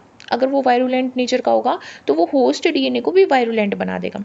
ठीक है, किसको बना देगा, होस्ट डीएनए को भी वायरुलेंट बना देगा। जैसे हमने यहाँ पे स्ट्रिप्टोकोकस न्यूमोनियाई के केस में ये ग्रिफ्थ ने एक्सपेरिमेंट परफॉर्म किया था, जिसमें उन्होंने रफ और स्मूथ कॉलोनी ली थी बैक्टीरिया की, रफ और स्मूथ कॉलोनी। तो जो हमारी यहाँ पे कॉलोनी थी, रफ और स्मूथ कॉलोनी ली थी, एक हमारी टॉक्सिक थी, वायरुलेंट थी, एक हमारी नॉन वायरुलेंट थी। ठीक है, तो उन्होंने क्या किया था, जो वायरुलेंट थी उसको हीट किल्ड कर दिया था, और जो हमारी नॉन वायरुलेंट थी उसको लाइव बैक्टीरिया के साथ डाला था। किसको, हीट किल्ड वायरुलेंट को, स्ट्रेन को उन्होंने लाइव नॉन वायरुलेंट के साथ डाला था। जब नॉन वायरुलेंट जो होस्ट था, बैक्टीरिया था, उसने उस वायरुलेंट डीएनए को उठा लिया था और अपने डीएनए के साथ इंटीग्रेट करके खुद अपने आप को क्या बना दिया था, वायरुलेंट बना दिया था। ठीक है, तो खुद को क्या कर रहा था, वो मॉडिफाई कर रहा था। तो यहाँ पे क्या होता है, DNA from dead cell is released into the environment, environment में रिलीज होते हैं एज अ डीएनए फ्रेगमेंट। फिर एक कंपोनेंट सेल्स होती है जो इन डीएनए फ्रेगमेंट्स को अपटेक कर लेती है और इनको अपने डीएनए के साथ इंटीग्रेट करके रेप्लिकेट करती है और खुद को ट्रांसफॉर्म कर लेती है, इसीलिए इसको ट्रांसफॉर्मेशन प्रोसेस बोला जाता है। इसका सिग्निफिकेंस क्या है, नया जीन बैक्टीरिया के अंदर आ रहा है, नया जीन इंट्रोड्यूस हो रहा है, वेरिएशन में, इवोल्यूशन में हेल्प कर रहे हैं। ठीक है, नई ट्रेड्स को एक्वायर करने में भी ट्रांसफॉर्मेशन प्रोसेस हेल्प करती है। ट्रांसडक्शन की बात करें तो ट्रांसफर होता है यहाँ पे bacterial DNA from one cell to another, किसके थ्रू, बैक्टीरियोफेज। बैक्टीरियोफेज है क्या, वायरस जो बैक्टीरिया को इन्फेक्शन कोज करे। तो यहाँ पे वायरस के थ्रू एक सेल दूसरे में ट्रांसफर हो रही है, मतलब यहाँ पे जो जीन को ट्रांसफर कर रहा है वो कौन है, वायरस है। इसके दो मेथड होते हैं, जनरलाइज्ड एंड स्पेशलाइज्ड। मतलब ट्रांसडक्शन की जो प्रोसेस है वो दो तरह से होती है, जनरलाइज्ड एंड स्पेशलाइज्ड। यहाँ पे हम बात करेंगे जनरलाइज्ड ट्रांसडक्शन की। देखो यहाँ पे हमें क्या दिख रहा है कि बैक्टीरिया की सेल है, फॉर एग्जांपल ई कोलाई है। ठीक है, और यहाँ पे ये जो फेज है, ये फेज है P1। ठीक है, P1 मतलब बैक्टीरिया, ये वायरस है, फेज P1। ठीक है, ये इन्फेक्ट करती है डोनर सेल को। ठीक है, ये डोनर सेल है, इसको इन्फेक्ट करती है। जब ये इसको इन्फेक्ट करती है तो ये रेप्लिकेट करती है, कुछ इसका जो फेज का जो डीएनए है वो बैक्टीरिया के डीएनए के साथ इंटीग्रेट करके डिवाइड करता है। कभी ये लाइसोजेनिक साइकिल शो करती है, कभी लाइसिस साइकिल शो करती है। तो लाइसिस साइकिल जब ये शो करेगी तो ये बस्ट आउट हो जाएगी और अपने जीनोम को बाहर सराउंडिंग में क्या कर देगी, रिमूव कर दे, मतलब बाहर रिलीज कर देगी। तो बहुत सारी बैक्टीरियोफेज बाहर रिलीज होगी, जिसमें से ऐसी बैक्टीरियोफेज भी होंगी जिसके अंदर डीएनए बैक्टीरिया का डीएनए होगा, है ना, जो डोनर बैक्टीरिया था उसका डीएनए भी होगा इंटीग्रेटेड फॉर्म में। अब ये फेज क्या करती है, रेसिपिएंट डीएनए को इन्फेक्शन कोज करती है और वो जो रिकम्बिनेंट फॉर्म में इसके अंदर डीएनए है उसको ये कहाँ पे ले इंटीग्रेट कर देती है, रेसिपिएंट बैक्टीरिया की सेल डीएनए के अंदर इंटीग्रेट कर देती है और फिर रेप्लिकेट करती है। तो यहाँ पे जो रेसिपिएंट बैक्टीरिया है उसका जो डीएनए है वो क्या हो गया, रिकम्बाइन हो गया, है ना, नया बन गया, उसके अंदर कुछ नए जीन आ गए। ठीक है, तो यहाँ पे जो कंजुगेशन है उसको क्या चाहिए, सेल टू सेल कंजुगेशन को चाहिए, cell to cell contact, but transduction को नहीं चाहिए। ट्रांसडक्शन में क्या होता है, यहाँ पे बैक्टीरियोफेज क्या करती है, जीन को ट्रांसफर करती है और किस में हेल्प करती है, वेरिएशन लाने में हेल्प करती है, जीनोम के अंदर वेरिएशंस लेके आती है। अब हम इन प्रोसेस, हमें याद क्या रखना है, हमें इन प्रोसेसेस में से क्या याद रखना है, हमें याद रखना है कि जो कंजुगेशन है उसको सेल टू सेल कॉन्टैक्ट चाहिए, तो वहाँ पे जो पिलाई है वो सेक्स पिलाई क्या करेगी, कॉन्टैक्ट का काम करेगी डोनर और रेसिपिएंट सेल के अंदर। ट्रांसफॉर्मेशन में अपटेक होता है नेक्ड डीएनए का, ट्रांसडक्शन में फेज मीडिएटेड डीएनए ट्रांसफर होता है, मतलब फेज के थ्रू होता है।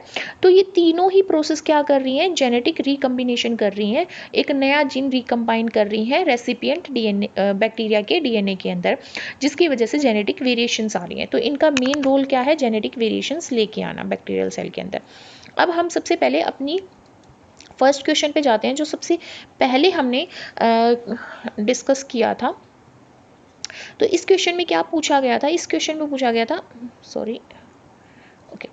इस क्वेश्चन में क्या पूछा गया था, इस क्वेश्चन में पूछा गया था कि read the following statement and check out the option with incorrect statement. इनमें से कौन सी इनकरेक्ट स्टेटमेंट है with respect to prokaryotic cell के रिस्पेक्ट में अगर देखें तो कौन सी स्टेटमेंट है जो इनकरेक्ट है। पहली स्टेटमेंट क्या बोलती है, prokaryotic cell envelope. Prokaryotic cell का जो इन्वेलप है एक टाइटली बाउंडेड 3 लेयर स्ट्रक्चर है। यहाँ तक तो ठीक है कि 3 लेयर स्ट्रक्चर है with outer to inner arrangement. इसने क्या बोली, cell membrane glycocalyx cell wall, जो कि गलत है। पहले क्या आएगा, ग्लाइकोकैलिक्स आएगा, फिर क्या आएगी, सेल वॉल आएगी, फिर क्या आएगी, सेल मेम्ब्रेन आएगी। ठीक है, glycocalyx cell wall and then फिर क्या आएगी, सेल मेम्ब्रेन, या फिर जिसको हम कह सकते हैं प्लाज्मा मेम्ब्रेन। ठीक है, तो ये स्टेटमेंट क्या होगी, गलत होगी। Mesosomes and chromatophores are the cell membrane extension, बिल्कुल ठीक है। ठीक है, सेल मेम्ब्रेन का क्या होते हैं, ये एक्सटेंशन होते हैं। फिम्ब्रिया सेल मेम्ब्रेन का क्या होते हैं, एक्सटेंशन होते हैं। Fimbriae are small bristle like fiber helpful in attachment with the substratum, ये भी बात ठीक है, सबस्ट्राटम में अटैच करते हैं, अटैचमेंट में हेल्प करते हैं, सबस्ट्राटम के साथ अटैचमेंट में हेल्प करते हैं। Thin filamentous extension from the cell wall of bacteria called flagella, cell wall से नहीं होती फिलामेंटियस एक्सटेंशन, ये हमारी सेल मेम्ब्रेन से होती है, प्लाज्मा मेम्ब्रेन से होती है और बेसल बॉडी से होती है। किससे होती है, बेसल बॉडी से एक्सटेंड करती है क्या, फ्लैजिला। तो ये ऑप्शन भी क्या हो गया, गलत हो गया। तो फर्स्ट और फोर्थ क्या है, गलत है, तो C will be the correct answer here. अब कुछ और क्वेश्चन डिस्कस करते हैं प्रोकैरियोटिक सेल से रिलेटेड। यहाँ पे क्या पूछा गया, the term prokaryote was introduced by, कौन, जो प्रोकैरियोटिक टर्म है वो किसने इंट्रोड्यूस की थी, कार्ल वॉइस ने, एडवर्ड कैटन और Robert Hooke and Louis Pasteur. तो B will be the correct answer. The smallest free living organism is Nostoc, E coli, Mycoplasma, Bacillus. कौन सा है, माइकोप्लाज्मा है, फ्री लिविंग सेल होती है, विदाउट सेल वॉल सर्वाइव कर सकती है और क्या होती है, स्मॉलेस्ट सेल होती है। नेक्स्ट क्वेश्चन है, which structure is responsible for ATP synthesis in bacteria, mitochondria तो प्रेजेंट ही नहीं होता बैक्टीरिया में, कोई ऑर्गेनल ही प्रेजेंट नहीं होता। Mesosome and plasma membrane, mesosome and plasma membrane yes, क्योंकि प्लाज्मा मेम्ब्रेन की मॉडिफिकेशन मेसोसोम होती है जो एज ए माइटोकॉन्ड्रिया एक्ट करता है, रेस्पिरेशन में भी हेल्प करता है, एटीपी सिंथेसिस में भी हेल्प करता है। राइबोसोम प्रोटीन फैक्ट्री है, यहाँ पे एटीपी सिंथेसिस नहीं होती और सेल वॉल के अंदर भी नहीं होती, तो B will be the correct answer.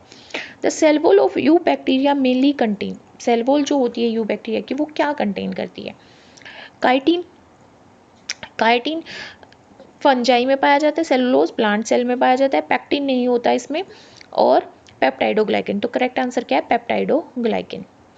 अब खुद से आंसर करने की कोशिश करो और अपने आंसर को कमेंट सेक्शन में लिखो। अब यहाँ पे देखो fifth question, teichoic acid is characteristics of, teichoic acid किसका करेक्टरिस्टिक्स है, Gram negative bacteria, archaebacteria, Gram positive bacteria, mycoplasma. हमने क्या पढ़ा था, टाइकोइक एसिड या लिपोटाइकोइक एसिड किस में पाया जाता है, ग्राम पॉजिटिव बैक्टीरिया में पाया जाता है। Lipopolysaccharide LPS is present in, किस में प्रेजेंट होता है एलपीएस, ग्राम पॉजिटिव बैक्टीरिया, ग्राम नेगेटिव बैक्टीरिया, आर्किया, माइकोप्लाज्मा। ग्राम नेगेटिव बैक्टीरिया की जो आउटर मेम्ब्रेन है उस पे लिपोपोलीसेकेराइड प्रेजेंट होते हैं।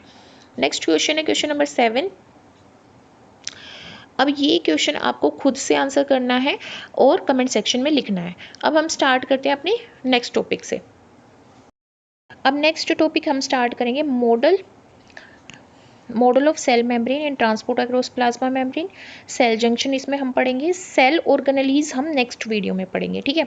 इसमें हम पढ़ने वाले हैं model of cell membrane, transport across plasma membrane, cell junctions के बारे में।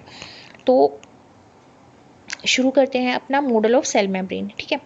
अब देखो सबसे पहले जो मॉडल आया था वो था लेमिलर या सैंडविच मॉडल, ठीक है। सबसे पहले जो मॉडल आया था या प्लाज्मा मेम्ब्रेन के स्ट्रक्चर को एक्सप्लेन करने के लिए जो सबसे पहला मॉडल दिया गया था वो क्या था, लेमिलर और सैंडविच मॉडल। गोर्टल एंड ग्रेंडल ने दिया था 1925 में, गोर्टल एंड ग्रेंडल ने दिया था 1925 में। देखो सैंडविच मॉडल का मतलब क्या है कि मेम्ब्रेन 3 लेयर स्ट्रक्चर में बनी हुई सैंडविच टाइप है, ठीक है। जैसे ऊपर ब्रेड लगा देते हैं और नीचे ब्रेड लगा देते हैं, बीच में सब्जियां वब्जियां डाल देते हैं, सॉस वोस डाल देते हैं, उसी तरह से यहाँ पे क्या है, यहाँ पे क्या है, 2 आउटर लेयर है प्रोटीन की, ये भी प्रोटीन है ये भी प्रोटीन है, ठीक है। ये भी क्या है, प्रोटीन लेयर है, ये भी क्या है, प्रोटीन लेयर, और बीच में क्या है, जो सब्जियां डाली जाती है वहाँ पे क्या है, लिपिड है। तो ये सैंडविच लाइक मॉडल है, ठीक है। ये सैंडविच जैसा दिखाई देता है, लेमिलर जैसा दिखाई देता है। ऊपर भी क्या है, प्रोटीन हाइड्रोफिलिक, और बीच में क्या है, hydrophobic, hydrophilic water loving, hydrophobic phobic water hating, ठीक है। हाइड्रोफोबिक क्या होता है, वाटर हीटिंग होता है, हाइड्रोफिलिक वाटर लविंग होता है, ठीक है। तो ऊपर प्रोटीन है नीचे प्रोटीन है, दोनों क्या होगी, हाइड्रोफिलिक लेयर होगी मतलब वाटर लविंग होगी, बीच में लिपिड लेयर है मतलब कि हाइड्रोफोबिक है, मतलब कि क्या है वो वाटर हीटिंग है। अब देखो जो लिपिड होता है वो इस तरह का स्ट्रक्चर फॉर्म करता है, ये इसका हेड होता है हाइड्रोफिलिक मतलब कि वाटर लविंग हेड होता है, और टेल होती है, 2 टेल होती है, हाइड्रोफोबिक टेल होती है जो वाटर हीटिंग होती है, ठीक है। प्रोटीन होता है और इसमें कार्बोहाइड्रेट भी प्रेजेंट होते हैं, पर इसने एक्सप्लेन नहीं किया कार्बोहाइड्रेट को, इसने फ्लूडिटी को एक्सप्लेन नहीं किया इस मॉडल ने, कि सेल मेम्ब्रेन की फ्लूडिटी कैसे मेंटेन होती है, इसमें प्रोटीन कैसे मूव करते हैं, इसमें चैनल कैसे बनते हैं, और इसने बहुत सारे पॉइंट यहाँ पे एक्सप्लेन नहीं किए। फिर आया यूनिट मेम्ब्रेन मॉडल, रॉबर्टसन ने दिया था 1959 में, रॉबर्टसन ने दिया था 1959 में, क्या यूनिट मेम्ब्रेन मॉडल। ये क्या बोलते हैं कि जो मेम्ब्रेन है वो एक ट्राई लेमिलर यूनिट है, ट्राई लेमिलर मतलब 3 लेमिला है उसमें, ठीक है, 3 लेमिला है। जैसे यहाँ पे सैंडविच मॉडल था वैसा ही ये है। इन्होंने माइक्रोस्कोप के अंदर देखा और पाया कि वो 3 लेमिला है। ऊपर एक डार्क लेयर है प्रोटीन की, बीच में एक लाइट लेयर है लिपिड की, और फिर नीचे एक डार्क लेयर है प्रोटीन की। तो ट्राई लेमिलर स्ट्रक्चर है मेम्ब्रेन। ठीक है, 3 लेमिला है, उसमें 2 प्रोटीन की लेमिला है डार्क कलर की, और एक बीच में लाइट कलर की है लिपिड की लेमिले। ठीक है, अब हमें पता ही है कि प्रोटीन वाटर लविंग है और लिपिड क्या है, वाटर हीटिंग है। फिर आया fluid mosaic model, Singer and Nicolson ने दिया 1972 में, जिसको आज हम स्टडी करते हैं। ठीक है, क्योंकि ये सब चीज़ों को एक्सप्लेन करता है, ये फ्लूडिटी को एक्सप्लेन करता है, फ्ली फ्लोप मॉडल का एक्सप्लेन करता है, प्लाज्मा मेम्ब्रेन के, प्लाज्मा मेम्ब्रेन प्रोटीन कैसे मूव करते हैं, चैनल कैसे बनते हैं। ठीक है, ये हर चीज़ को एक्सप्लेन कर रहा है, ग्लाइकोलिपिड को, कोलेस्ट्रोल को एक्सप्लेन कर रहा है प्लाज्मा मेम्ब्रेन के अंदर। तो ये सारे पॉइंट्स को एक्सप्लेन कर रहा है, इसीलिए मोस्ट एक्सेप्टेड मॉडल कौन सा है, फ्लूइड मोज़ेक मॉडल है, जो किसने दिया, सिंगर निकोलसन ने दिया। कब दिया, 1972 में। ठीक है, यहाँ पे ये क्या बोलते हैं कि जो मेम्ब्रेन है वो एक फ्लूइड फोस्फोलिपिड बाइलेयर है। मतलब यहाँ पे 2 लेयर है लिपिड्स की, एक ऊपर है एक नीचे। ऊपर इसका हेड है, बीच में क्या है, टेल है। मतलब ऊपर वाले की भी टेल, नीचे वाले की भी टेल जुड़ी हुई है आपस में। जैसे यहाँ पे देखो, हेड टेल, हेड टेल, तो इसकी टेल और इसकी टेल दोनों ज्वाइंट हो रखे हैं, वही स्ट्रक्चर है, फोस्फोलिपिड बाइलेयर, फ्लूइड लेयर है ये। ठीक है, जिसमें प्रोटीन क्या है, एम्बेडेड हो रखे हैं या एसोसिएट हो रखे हैं। जैसे प्रोटीन ट्रांसमेम्ब्रेन प्रोटीन की फॉर्म में भी हैं, एंटी पेरिफेरल प्रोटीन की फॉर्म में भी हैं, ग्लाइकोप्रोटीन की फॉर्म में भी हैं, चैनल प्रोटीन की फॉर्म में भी हैं। तो वो जो प्रोटीन है इस फोस्फोलिपिड बाइलेयर के अंदर घुसे हुए हैं या उसके साथ एसोसिएट हो रखे हैं as a peripheral protein, glycoprotein या चैनल प्रोटीन या फिर ट्रांसमेम्ब्रेन प्रोटीन। ठीक है, अब जो भी ये प्रोटीन और जो लिपिड्स हैं ये लेटरल डायरेक्शन में, लेटरली ऐसे इधर से उधर, मतलब देखो ऐसे प्लाज्मा मेम्ब्रेन होती है, ऐसे ये प्लाज्मा मेम्ब्रेन होती है, जस्ट मिनट, हाँ ये इसकी साइटोप्लाज्मिक साइड है। फॉर एग्जांपल ये एक्स्ट्रा सेलुलर मैट्रिक्स वाली साइड है। तो एक्स्ट्रा सेलुलर मैट्रिक्स से साइटोप्लाज्म की तरफ मूव करेंगे प्रोटीन, और साइटोप्लाज्मिक साइड से एक्स्ट्रा सेलुलर मैट्रिक्स की तरफ मूव करेंगे प्रोटीन। ठीक है, तो ये लेटरल मूवमेंट शो करते हैं। क्या शो करते हैं, लेटरल मूवमेंट शो करते हैं। इसके फीचर्स की बात करें तो जो फोस्फोलिपिड बाइलेयर है वो क्या है, एक फ्लूइड लेयर है। क्या है, फ्लूइड लेयर है। ठीक है, फ्लूइड लेयर है। प्रोटीन्स इसमें एक मोज़ेक स्ट्रक्चर की तरह, मोज़ेक का होता है इधर उधर बिखर जाना। जैसे कहीं पे ग्लाइकोप्रोटीन है, कहीं पे चैनल प्रोटीन है, कहीं पे ट्रांसमेम्ब्रेन प्रोटीन है, कहीं पे पेरिफेरल प्रोटीन है। ठीक है, तो वो मोज़ेक की तरह इम्बेडेड हो रखे हैं। Proteins and lipid laterally move कर सकते हैं एक्स्ट्रा सेलुलर मैट्रिक्स से। कहाँ पे चले जाएंगे, एक्स्ट्रा सेलुलर मैट्रिक्स से कहाँ पे चले जाएंगे, साइटोप्लाज्म में। साइटोप्लाज्म से कहाँ पे चले जाएंगे, एक्स्ट्रा सेलुलर मैट्रिक्स में। कार्बोहाइड्रेट प्रेजेंट कहाँ पे है, आउटर सरफेस पे प्रेजेंट है, या तो ग्लाइकोप्रोटीन की फॉर्म में या फिर ग्लाइकोलिपिड की फॉर्म में। मतलब कार्बोहाइड्रेट या तो प्रोटीन के साथ बाइंड करके ग्लाइकोप्रोटीन की फॉर्म में है, या लिपिड के साथ बाइंड करके ग्लाइकोलिपिड की फॉर्म में प्रेजेंट है। किसमें, प्लाज्मा मेम्ब्रेन के अंदर। ठीक है, अब फ्लूइड मोज़ेक मॉडल को डिटेल में स्टडी कर लेते हैं।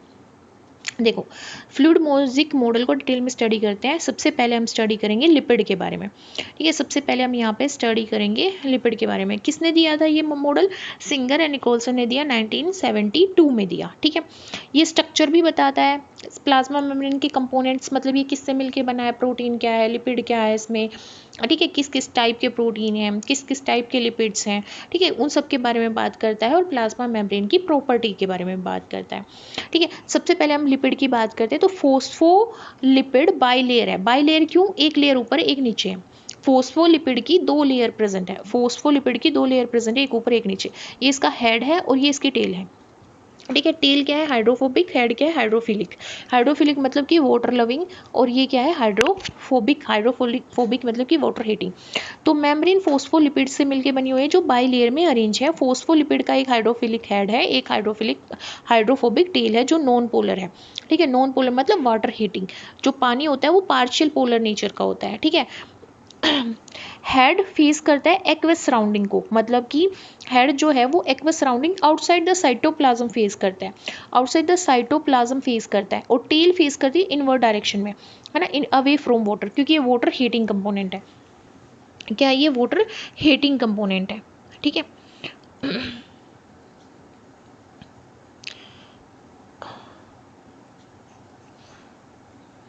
अब देखो यहाँ पे नेक्स्ट इसमें क्या आता है, प्रोटीन्स। नेक्स्ट इसमें क्या आते हैं, प्रोटीन्स आते हैं। प्रोटीन्स की बात करते हैं। Just a minute. प्रोटीन्स की बात करते हैं, प्रोटीन इम्बेडेड होते हैं या तो अंदर, जैसे इंटीग्रल प्रोटीन है, इंट्रिंसिक प्रोटीन है, ये अंदर है, मेम्ब्रेन के अंदर लोकेटेड होते हैं ये प्रोटीन एक मोज़िक स्ट्रक्चर में। मोज़िक मतलब ये कॉन्टिन्यूस स्ट्रक्चर नहीं होता, ये कॉन्टिन्यूस स्ट्रक्चर नहीं होता है, मोज़िक स्ट्रक्चर होता है। दो टाइप के होते हैं, इंटीग्रल प्रोटीन होते हैं जो बीच में, इंट्रिंसिक प्रोटीन जिनको बोलेंगे, ठीक है, इंट्रिंसिक प्रोटीन जिनको बोलेंगे, और हमारे एक होते हैं एक्सट्रिंसिक या पेरिफेरल प्रोटीन जो सरफेस पे लाई करते हैं, बाउंड्री पे लाई करते हैं, ठीक है, सरफेस पे लाई करते हैं, बाउंड्री पे लाई करते हैं, ठीक है। देखो, जो इंटीग्रल प्रोटीन होते हैं, इंट्रिंसिक प्रोटीन जो होते हैं, वो लिपिड मेम्ब्रेन के अंदर लाई करते हैं और पूरी मेम्ब्रेन को स्पेन करते हैं। वो ट्रांस मेम्ब्रेन प्रोटीन उनका नाम इसीलिए रखा गया है ताकि वो किसी कैरियर प्रोटीन को या किसी भी मोलिक्यूल को जो उनको एक एक्स्ट्रा सेलुलर मैट्रिक्स से साइटोप्लाज्म में या फिर साइटोप्लाज्म से एक्स्ट्रा सेलुलर मैट्रिक्स में जब उनको ट्रांसफ़र करना हो कोई भी मोलिक्यूल, तो वो अपने आप से बाइंड करते हैं उस मोलिक्यूल को और ये फ्लिप फ्लॉप मूवमेंट शो करते हैं, मतलब एक जगह से दूसरी जगह ट्रांसफ़र करने का काम करते हैं। इसीलिए इनको ट्रांस मेम्ब्रेन प्रोटीन बोला जाता है। ये ट्रांसपोर्ट में, रिसेप्टर्स फॉर्म करने में, एंजाइम्स बनाने में, एंजाइम को बाइंड करने में या सेल के एडेशन में मेजर रोल प्ले करते हैं। कौन? Integral protein, intrinsic protein, transmembrane protein. फिर बात आती है पेरिफेरल प्रोटीन की, जिसको एक्सट्रिंसिक प्रोटीन बोला जाता है। पेरिफेरल प्रोटीन, एक्सट्रिंसिक प्रोटीन का मतलब क्या है कि ये सरफेस पे लाई कर रहे हैं। किस पे लाई कर रहे हैं? सरफेस पे लाई कर रहे हैं, ठीक है। अब जो ये सरफेस पे लाई कर रहे हैं तो ये लूजली अटैच है मेम्ब्रेन से और ये हाइड्रोफोबिक कोर जो होता है उसको क्रॉस नहीं करते, मतलब टेल वाला रीजन जो होता है, वाटर हीटिंग रीजन जो होता है, उसको क्रॉस नहीं करते पेरिफेरल प्रोटीन। इनका फंक्शन है एंजाइम से बाइंड करना, सिग्नल ट्रांसडक्शन में हेल्प करना और स्ट्रक्चरल सपोर्ट प्रोवाइड करना। किसको? प्लाज्मा मेम्ब्रेन को, ठीक है। नेक्स्ट हमारे पास जो आता है वो क्या है? फ्लूइडिटी। फ्लूइडिटी कैसे मेंटेन होती है प्लाज्मा मेम्ब्रेन की, है ना, ये देखेंगे हम फ्लूइडिटी कैसे मेंटेन होती है प्लाज्मा मेम्ब्रेन की। देखो, फ्लूइडिटी किसकी वजह से मेंटेन होती है? कोलेस्ट्रॉल लिपिड की वजह से, ठीक है। The membrane is fluid, fluidic nature की है क्योंकि लिपिड्स उसके अंदर प्रेजेंट है, बहुत सारे प्रोटीन प्रेजेंट है, वो प्रोटीन ब्रांच की फॉर्म में प्रेजेंट है और वो प्रोटीन मूव कर सकते हैं लेटरली, ठीक है। फ्लिप फ्लॉप मूवमेंट शो करते हैं फोस्फोलिपिड बिटवीन टू लिफलेट, वो रेयर है बट वो करते हैं। वो फ्लूइडिटी कैसे इन्फ्लुएंस होती है? टेम्परेचर की वजह से। टेम्परेचर बढ़ेगा फ्लूइडिटी बढ़ेगी, टेम्परेचर घटेगा फ्लूइडिटी घटेगी, ठीक है। टेम्परेचर घटेगा फ्लूइडिटी घटेगी। फैटी एसिड की कंपोजिशन की बात करें तो ज़्यादा अनसेचुरेटेड टेल्स हैं। अनसेचुरेटेड मतलब double bond, triple bond, Kings present है किसमें? लिपिड्स के अंदर, जिसकी वजह से फ्लूइडिटी मेंटेन होती है। फ्लूइडिटी कैसे मेंटेन होती है? जैसे मान लो हाई टेम्परेचर हो गया, बहुत ज़्यादा हाई टेम्परेचर है तो सिंगल बॉन्ड तो बहुत जल्दी टूट जाता है ना। ट्रिपल बॉन्ड होगा, ज़्यादा एनर्जी चाहिए उसको टूटने के लिए। डबल बॉन्ड होगा, उसको थोड़ी और कम एनर्जी चाहिए टूटने के लिए। तो अगर अनसेचुरेटेड लिपिड प्रेजेंट होंगे तो वो हाई टेम्परेचर पे भी पिघलेगी नहीं। कौन? हमारी सेल मेम्ब्रेन, है ना, तो फ्लूइडिटी मेंटेन कर पाएंगे। और अनसेचुरेटेड की नेचर की वजह से ही जब फ्रीजिंग टेम्परेचर होता है तो वो फ्रीज भी नहीं होती, ठीक है। कुछ सेचुरेटेड टेल्स प्रेजेंट होती हैं, स्ट्रेट होती हैं, जिसकी वजह से वो फ्रीज नहीं हो पाती, तो वो फ्लूइडिटी मेंटेन कर पाती हैं कि हाई टेम्परेचर पे तो वो पिघलेंगी नहीं और लो टेम्परेचर पे वो फ्रीज नहीं होंगी। कोलेस्ट्रॉल फ्लूइडिटी के लिए बफर का काम करता है, लीकेज को प्रिवेंट करता है हाई टेम्परेचर पे और लो टेम्परेचर पे सेल को रिजिड होने से बचाता है, मतलब कि फ्रीज होने से बचाता है, ठीक है। अब हमारे पास क्या रहेगी? एसिमेट्री। एसिमेट्री जो है प्लाज्मा मेम्ब्रेन की, वो किसकी वजह से आती है? ओलिगोसैकेराइड्स की वजह से आती है। ओलिगोसैकेराइड्स क्या है? बेसिकली कार्बोहाइड्रेट्स है, बहुत बहुत बड़ी बड़ी चेन है कार्बोहाइड्रेट्स की, ठीक है। ये कहाँ पे प्रेजेंट होती है? एक्स्ट्रा सेलुलर सरफेस पे प्रेजेंट होती है। दिख रही है हमें ये ग्लाइकोप्रोटीन्स, ठीक है। ये क्या है? एक्स्ट्रा सेलुलर सरफेस पे प्रेजेंट है। ये या तो प्रोटीन से अटैच होंगे एज ए ग्लाइकोप्रोटीन या फिर लिपिड से अटैच होंगे एज ए ग्लाइकोलिपिड, है ना। क्या फॉर्म करेंगी? ग्लाइकोकैलिक्स फॉर्म करेंगी। किस में हेल्प करती है? मोस्ट इंपॉर्टेंट क्वेश्चन है ये, किस में हेल्प करती है? ग्लाइकोप्रोटीन्स, ओलिगोसैकेराइड जो होती है प्लाज्मा में, किस में हेल्प करते हैं? सेल रिकॉग्निशन में। सेल्फ और नॉन सेल्फ, हमारा जो इम्यून सिस्टम है वो हमारी सेल में और हमारी जो फॉरेन सेल है उसमें डिस्टिंग्विश कैसे कर पाता है? ओलिगोसैकेराइड को पहचान के। सेल रिकॉग्निशन में, सेल सेल एडेशन में, एक सेल को दूसरी सेल से बाइंड करने में हेल्प करती है, प्रोटेक्शन में हेल्प करती है और बहुत सारे मॉलिक्यूल के लिए रिसेप्टर का काम करती है। जैसे किसी हार्मोन के लिए, किसी एंजाइम के लिए, है ना, किसी भी लाइगेंड के लिए क्या करती है, रिसेप्टर का काम करती हैं। ठीक है। ओलिगोसैकेराइड्स सिर्फ एक्स्ट्रा सेलुलर सरफेस पे ही प्रेजेंट होती हैं। अब क्या की फीचर है फ्लूइड मोज़ेक मॉडल के, जो सिंगर एंड निकोलसन ने दिया था, यही है कि फोस्फोलिपिड बाइलेयर है जो बेसिक स्ट्रक्चर होती है प्लाज्मा मेम्ब्रेन की। प्रोटीन इसमें एम्बेडेड होते हैं मोज़ेक लेयर में, क्योंकि ट्रांसमेम्ब्रेन प्रोटीन भी है जिसको हम क्या बोलते हैं, integral protein, intrinsic protein, extrinsic protein भी है जिसको पेरिफेरल प्रोटीन बोलते हैं। कार्बोहाइड्रेट प्रेजेंट होती है आउटर सरफेस पे एज ए ग्लाइकोप्रोटीन या ग्लाइकोलिपिड, और एसिमेट्री फॉर्म करती है प्लाज्मा मेम्ब्रेन के अंदर। मेम्ब्रेन डायनेमिक होती है, फ्लूइडिक नेचर की होती है, किसकी वजह से, लिपिड की वजह से, अनसैचुरेटेड और सैचुरेटेड लिपिड और कोलेस्ट्रॉल की वजह से। तो ये जो मॉडल है वो किसको एक्सप्लेन करता है, सिलेक्टिव परमिएबिलिटी को। क्यों, क्योंकि देखो इस तरह से अटैच हो रखे हैं लिपिड्स, बट हमें पता है हेड तो क्या है, वाटर लविंग है, और टेल क्या है, वाटर हीटिंग है, तो वो अंदर वाटर हीटिंग को नहीं जाने देगी, है ना। तो यहाँ पे स्पेशल चैनल चाहिए हमें। बहुत सारे फंक्शंस जो है प्लाज्मा मेम्ब्रेन को किससे आइडेंटिफाई होते हैं, उसके स्ट्रक्चर से। जैसे हमने पढ़ा कि ओलिगोसैकेराइड जो है वो सेल रिकॉग्निशन में, सेल एडहेशन में, इन सब में हेल्प करते हैं। तो जो स्ट्रक्चर है वो एक्सप्लेन करता है प्लाज्मा मेम्ब्रेन के फंक्शन को भी। नेक्स्ट हमारे पास आता है यहाँ पे क्वेश्चन। अब क्वेश्चन क्या कहता है, which of the following statement correctly differentiate unit membrane model from the fluid mosaic model. ठीक है। Unit membrane model proposed that proteins are embedded within the lipid bilayer। Unit membrane model क्या बोलता है कि proteins कहाँ पे embedded है, with in the lipid bilayer.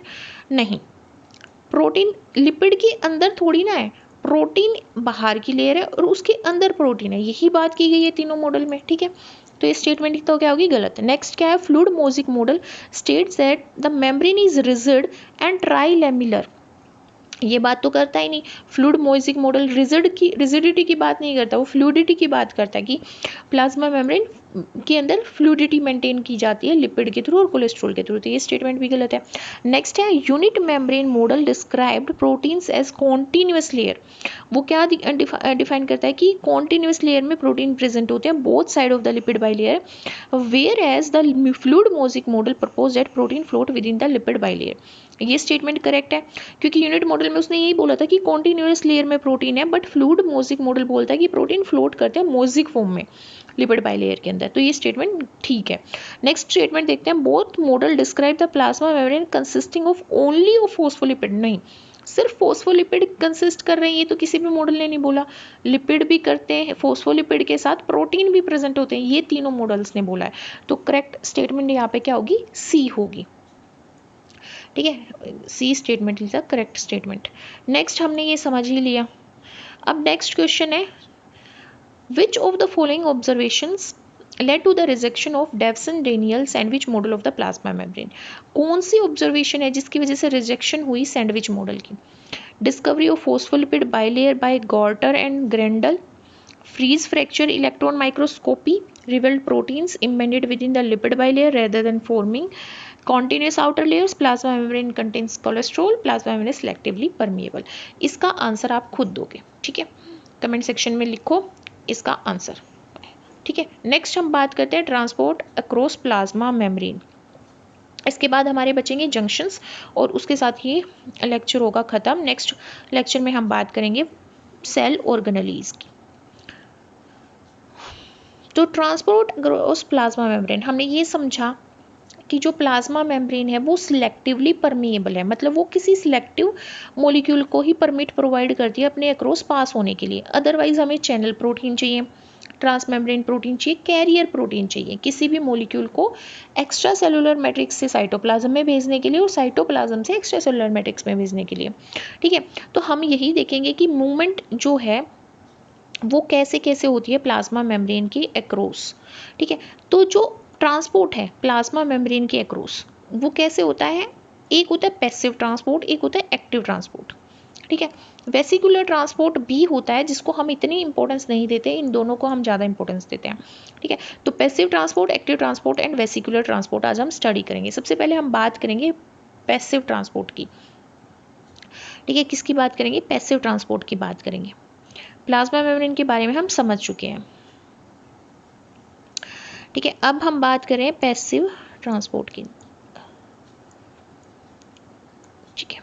देखो, पैसिव ट्रांसपोर्ट का मतलब होता है कि ट्रांसपोर्ट हो रहा है along the concentration gradient. Along the concentration gradient का मतलब होता है एक सब्सटेंस अपनी higher concentration to lower concentration move कर रहा है। फॉर एग्जांपल यहाँ से यहाँ मूव कर रहा है, ठीक है।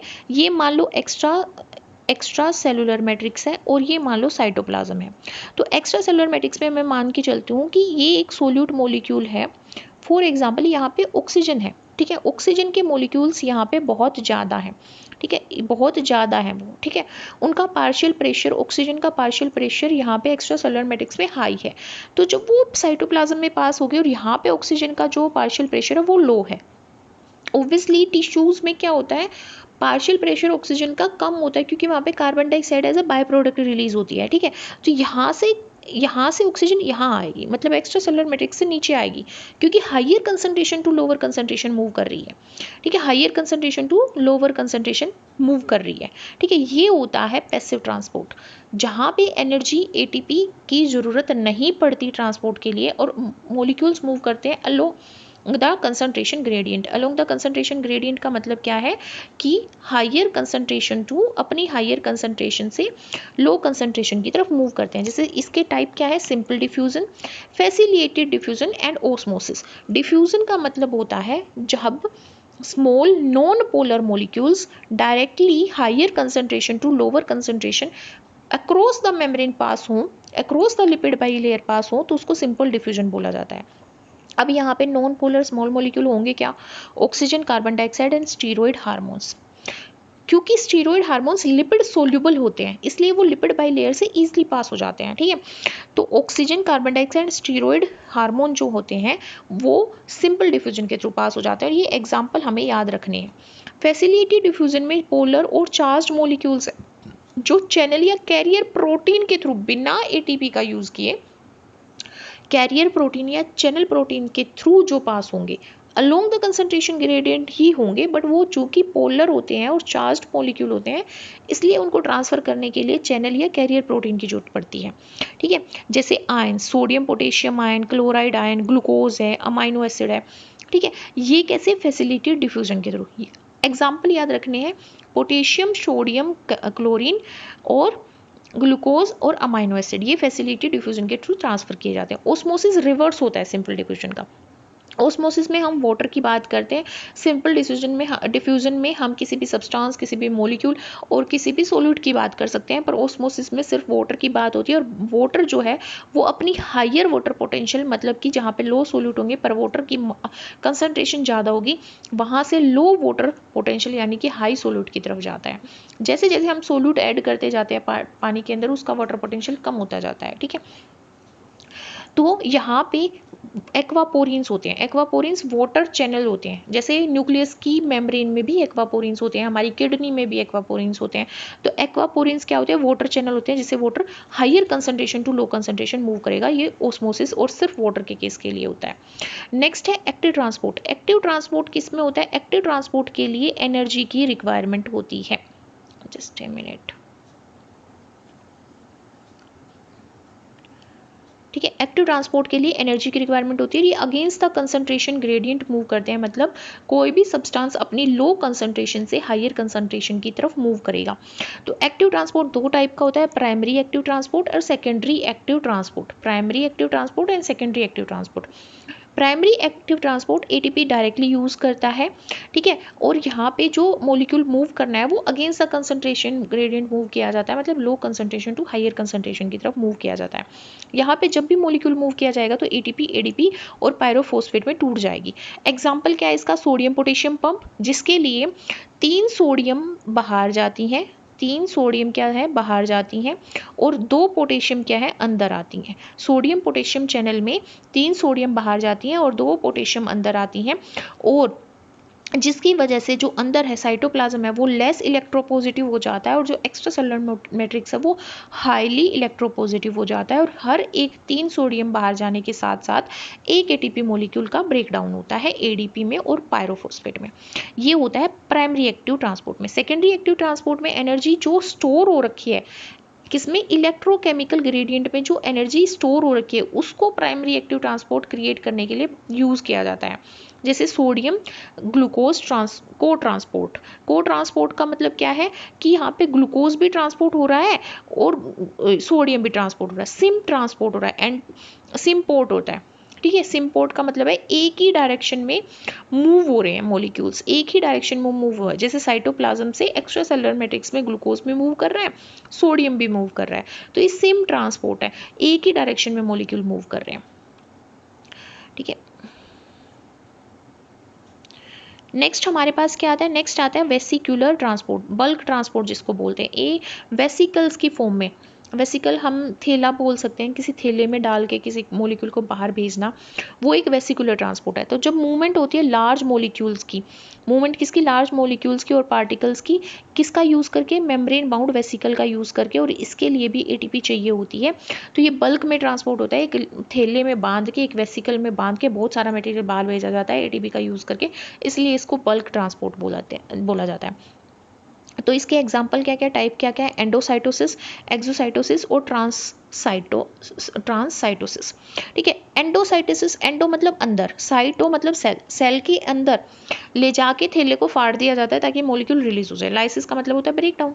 ठीक है, तो आप ऐसे याद रखोगे, एंडो मतलब अंदर, साइटो मतलब सेल, लाइसिस मतलब सेल के अंदर जाके क्या कर दिया, फाड़ दिया थैला। ठीक है, मतलब अंदर जाके मटेरियल को रिलीज कर दिया। तो इसमें कौन कौन सी प्रोसेस आती है, फेगोसाइटोसिस, पिनोसाइटोसिस और receptor mediated endocytosis. Endocytosis 3 type का होता है, फेगोसाइटोसिस जिसमें सेल ईटिंग होती है, जिसमें सेल्फ लार्ज पार्टिकल्स को इनगल्फ कर लेती है जैसे बैक्टीरिया को, फूड को। पिनोसाइटोसिस सेल ड्रिंकिंग होती है, पिनोसाइटोसिस पी लिया, ठीक है, पी लिया से पिनोसाइटोसिस को याद रखो, सेल ड्रिंकिंग जिसमें सेल एक्स्ट्रा सेलुलर फ्लूइड को स्मॉल सॉलिड की फॉर्म में ले लेती है अपने अंदर। रिसेप्टर मीडिएटेड एंडोसाइटोसिस में स्पेसिफिक मॉलिक्यूल है जो रिसेप्टर से बाइंड होके सेल के अंदर आते हैं। ठीक है, अब हमारे पास है एक्सोसाइटोसिस। एक्सोसाइटोसिस जैसे एंडोसाइटोसिस क्या था, अंदर आ रहा था, एक्सोसाइटोसिस में क्या होगा, थैला भर के हम मॉलिक्यूल को बाहर भेजेंगे और वो बाहर जाके फट जाएगा। ऐसे हमें याद रखना है, आउट ऑफ द सेल धकेलना है मॉलिक्यूल को। तो वेसिकल फ्यूज हो जाते हैं प्लाज्मा मेम्ब्रेन के साथ बाहर अपना कंटेंट रिलीज करने के लिए, ये होता है एक्सोसाइटोसिस। वोमिटिंग से याद रख सकते हैं, सेल यहाँ पे क्या कर रही है, वोमिटिंग कर रही है। ट्रांससाइटोसिस अक्रॉस द मेम्ब्रेन, मतलब मेम्ब्रेन के अक्रॉस ही मटेरियल एंडोसाइटोज्ड हो गया और एक साइड से दूसरी साइड में जा रहा है प्लाज्मा मेम्ब्रेन के अंदर ही। ठीक है, तो की पॉइंट क्या है, की पॉइंट यह है कि सिलेक्टिव परमिएबल होती है मेम्ब्रेन, जिसकी वजह से सेल कंट्रोल करती है कि क्या सेल के अंदर एंटर करेगा, क्या छोड़ेगा। ट्रांसपोर्ट मेंटेन करता है होम्योस्टेसिस, मतलब होम्योस्टेसिस का मतलब है glucose, amino acid, potassium, sodium, chloride, इन आयंस का बैलेंस मेंटेन करता है और सेल की एसेंशियल फंक्शन, वाइटल फंक्शन को सपोर्ट करता है। डिफरेंट मैकेनिज्म यूज किए जाते हैं सेल के अंदर ट्रांसपोर्ट मैकेनिज्म करने के लिए, जैसे सेल के साइज के ऊपर बेस्ड है ये चीज़, चार्ज के ऊपर डिपेंड करती है, और सब्सटेंस क्या ट्रांसपोर्ट हम करना चाहते हैं उसके ऊपर डिपेंड करता है कि किस चैनल से, किस प्रोटीन के थ्रू और कैसे ये ट्रांसपोर्ट होगा। ठीक है, आई थिंक यहाँ पे हमारा ये क्लियर हो गया है। अब हम क्वेश्चन डिस्कस करते हैं। फर्स्ट क्वेश्चन क्या है, फर्स्ट क्वेश्चन कहता है which of the following transport mechanism require ATP directly, कौन सा इनमें से ट्रांसपोर्ट मैकेनिज्म है जिसको डायरेक्टली एटीपी चाहिए। Simple diffusion, facility diffusion, osmosis या एक्टिव ट्रांसपोर्ट।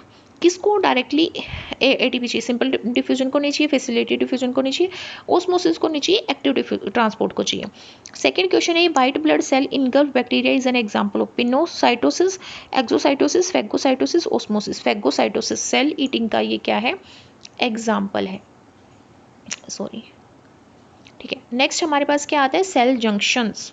सेल जंक्शन से मैंने क्वेश्चन देखा है, ठीक है, सेल जंक्शन से रिलेटेड क्वेश्चन मैं शॉर्ट वीडियो में शेयर करूंगी क्वेश्चन को। तो अभी यहाँ पे हम सेल जंक्शन की बात करते हैं। सेल जंक्शन स्पेशलाइज्ड स्ट्रक्चर है जो एक दूसरी सेल को एक दूसरे से लिंक करते हैं या कह सकते हैं कम्युनिकेट करवाते हैं ताकि टिश्यू के बीच में इंटीग्रिटी मेंटेन रही रहे। ठीक है, तो देखते हैं सेल जंक्शंस होते हैं क्या है। Cell junctions are specialised connections. क्या होते हैं ये cell junctions, are nothing but specialised connection between adjacent cells. ये एडजेसेंट सेल क्या होती है, एक सेल ये है, एक सेल ये है, या फिर एक सेल ये, एक सेल ये। ठीक है, ये तो ये एडजेसेंट सेल है 1 2 3। ठीक है, ये एडजेसेंट सेल्स है, इनके बीच में कनेक्शन इस्टेब्लिश करते हैं सेल जंक्शन। सेल सेल को रिकॉग्नाइज करती है, ये सेल इसको रिकॉग्नाइज करेगी, या ये सेल इसको रिकॉग्नाइज करेगी, या फिर ये सेल इसको रिकॉग्नाइज करेगी, या फिर ये सेल इसको रिकॉग्नाइज करेगी, उसमें हेल्प करता है। एडहेशन में एक दूसरे से कांटेक्ट करने में, जैसे ये एडहेयर कर रही है, कम्युनिकेट करने में, क्या मटेरियल ट्रांसपोर्ट करना है, क्या किससे लेना है, उसमें हेल्प करती है सेल जंक्शन। प्लाज्मा मेम्ब्रेन में अपनी लोकेशन या नेबरिंग सेल को ढूंढने में हेल्प करती है ना। टिश्यू के स्ट्रक्चर, फंक्शन और कोऑर्डिनेशन के लिए इंपॉर्टेंट है। सेल जंक्शन, कौन कौन से टाइप के सेल जंक्शन हम स्टडी करेंगे? टाइट जंक्शन, ठीक है, डेस्मोसोम, और इसको मैक्यूला एडहेरेंस भी बोलते हैं, गैप जंक्शन और इंटरडिजिटेशन, इन सबको हम स्टडी करेंगे। तो सबसे पहले हम बात करते हैं यहाँ पे टाइट जंक्शन की। सबसे पहले हम यहाँ पे बात करेंगे किसकी? टाइट जंक्शन की।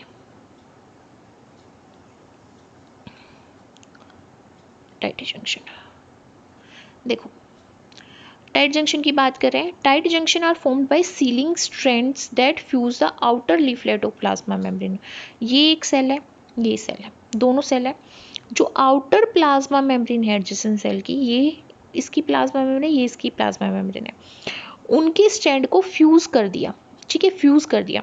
वो टर्मिनल बार जैसी दिखाई देती है इलेक्ट्रॉन माइक्रोस्कोप के नीचे, ठीक है। ये इसका एपिकल सरफेस है और यहाँ पे टाइट जंक्शन फॉर्म कर रखा है, एक बार लाइक बना दिया है, यहाँ पे देखो बार लाइक स्ट्रक्चर बना रखा है, ठीक है, बार लाइक स्ट्रक्चर बना रखा है। यहाँ पे क्या है, हमारे कुछ साइटोस्केलेटन ने एक बार लाइक स्ट्रक्चर बनाया जिसकी वजह से यहाँ पे लीकेज नहीं होगा सब्सटेंस का।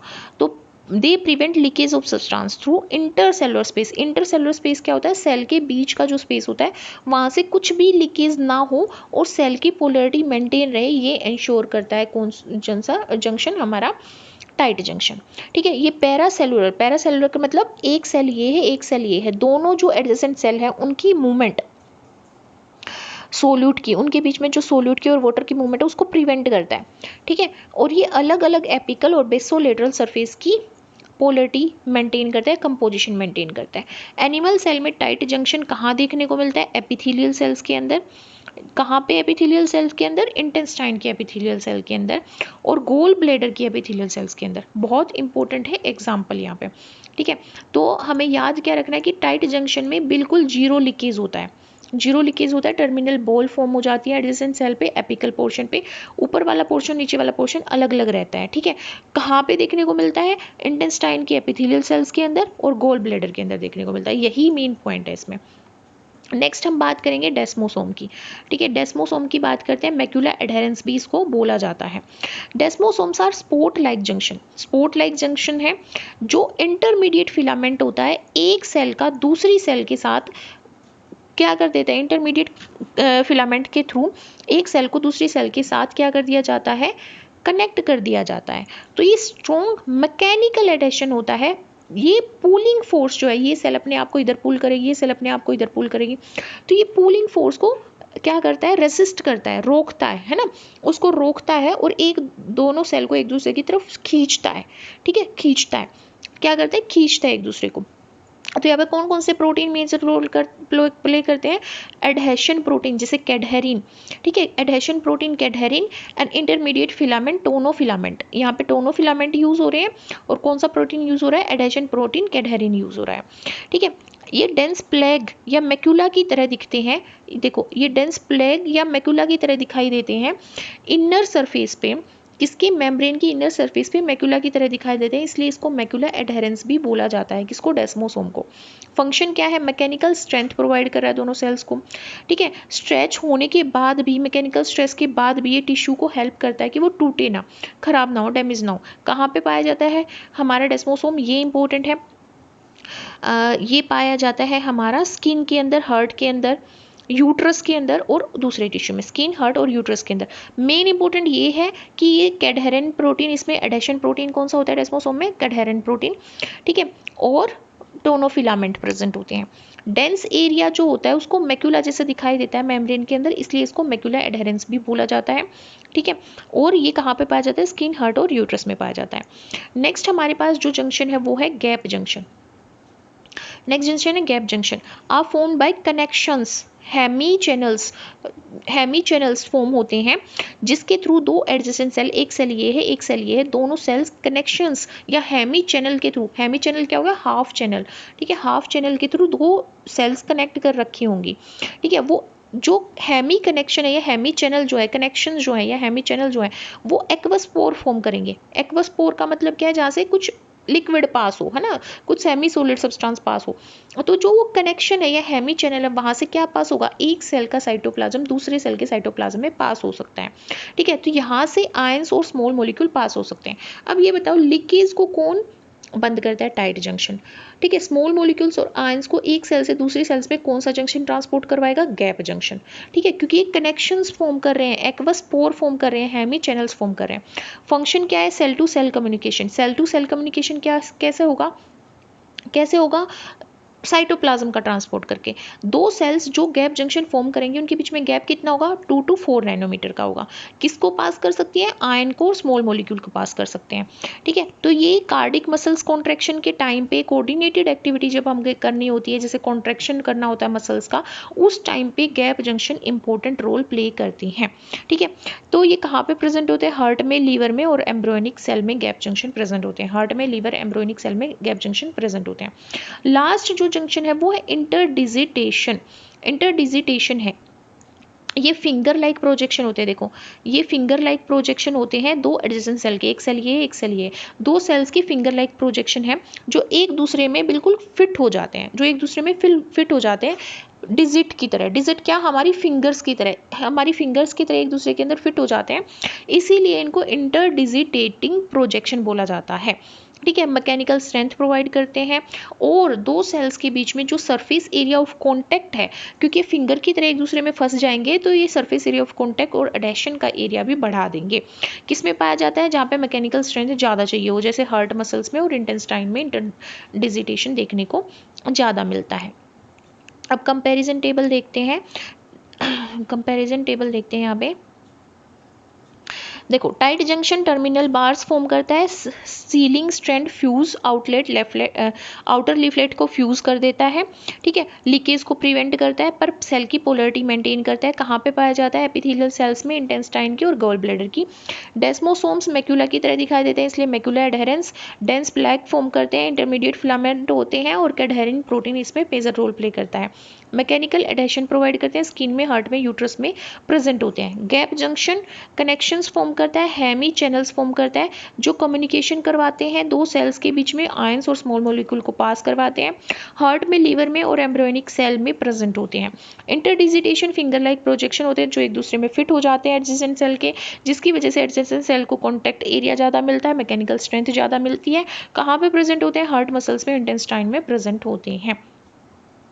देखो यहाँ पे हम देखें तो हमारे पास क्या है, ये हमारा एपिकल सरफेस है, ये बेसल सरफेस है। ये टाइट जंक्शन एपिकल सरफेस पे टर्मिनल बार फॉर्म करके बनेगा, डेस्मोसोम है, मैक्यूला एडेरेंस बीच में बनेगा, गैप जंक्शन से 1 to 4 नैनोमीटर के गैप जंक्शन में प्रेजेंट होंगे दो सेल्स, वहाँ पे हेमी चैनल्स फॉर्म होंगे और इंटरडिजिटेशन है। हमें याद क्या रखना है, टाइट जंक्शन स्पेस को बिल्कुल फिल कर देगा, जीरो लीकेज होगी। डेस्मोसोम सेल्स को स्ट्रॉन्गली बाइंड करता है। गैप जंक्शन में बातें होती हैं जैसे स्मॉल आयंस एंड मॉलिक्यूल पास होते हैं पर कम होती है। इंटरडिजिटेशन कॉन्टैक्ट एरिया एंड स्ट्रेंथ बढ़ा देता है, ठीक है। ये सारे जंक्शन एक साथ काम करते हैं ताकि टिश्यू की इंटीग्रिटी और फंक्शन क्या रखे, प्रॉपर मेंटेन रखे, ठीक है। अब इसके ऊपर क्वेश्चन देखते हैं, MCQ, ठीक है। 2 MCQ है हमारे पास। फर्स्ट क्या बोलता है, which of the following cell junction is correctly matched with its primary function. देखो tight junction exchange of ion and small molecules between adjacent cells. Tight junction क्या करता है, आयन से मॉलिक्यूल को पास करवाता है, नहीं, इसमें तो जीरो लीकेज होता है। गैप जंक्शन में prevent leakage of substance, no, gap junction में आयंस एंड मॉलिक्यूल्स पास होते हैं। Desmosome provide strong mechanical adhesion to resist stretching force, हाँ ये ठीक है। Interdigitation forms a completely impermeable seal तो नहीं फॉर्म करता, ठीक है। तो C will be the correct answer, क्योंकि वो स्ट्रेचिंग फोर्स से रेसिस्ट करता है, स्ट्रेचिंग फोर्स को रेसिस्ट करता है डेस्मोसोम, एक दूसरी सेल को एक दूसरे की तरफ खींचता है, ठीक है।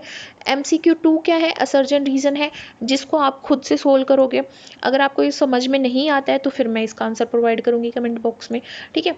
नेक्स्ट हमारे पास क्या है, सेल ऑर्गेनेलीज, जिसको हम अपनी अपकमिंग वीडियो में कवर करेंगे। सेल ऑर्गेनेलीज को पूरा करने के बाद ये चैप्टर हमारा खत्म हो जाएगा।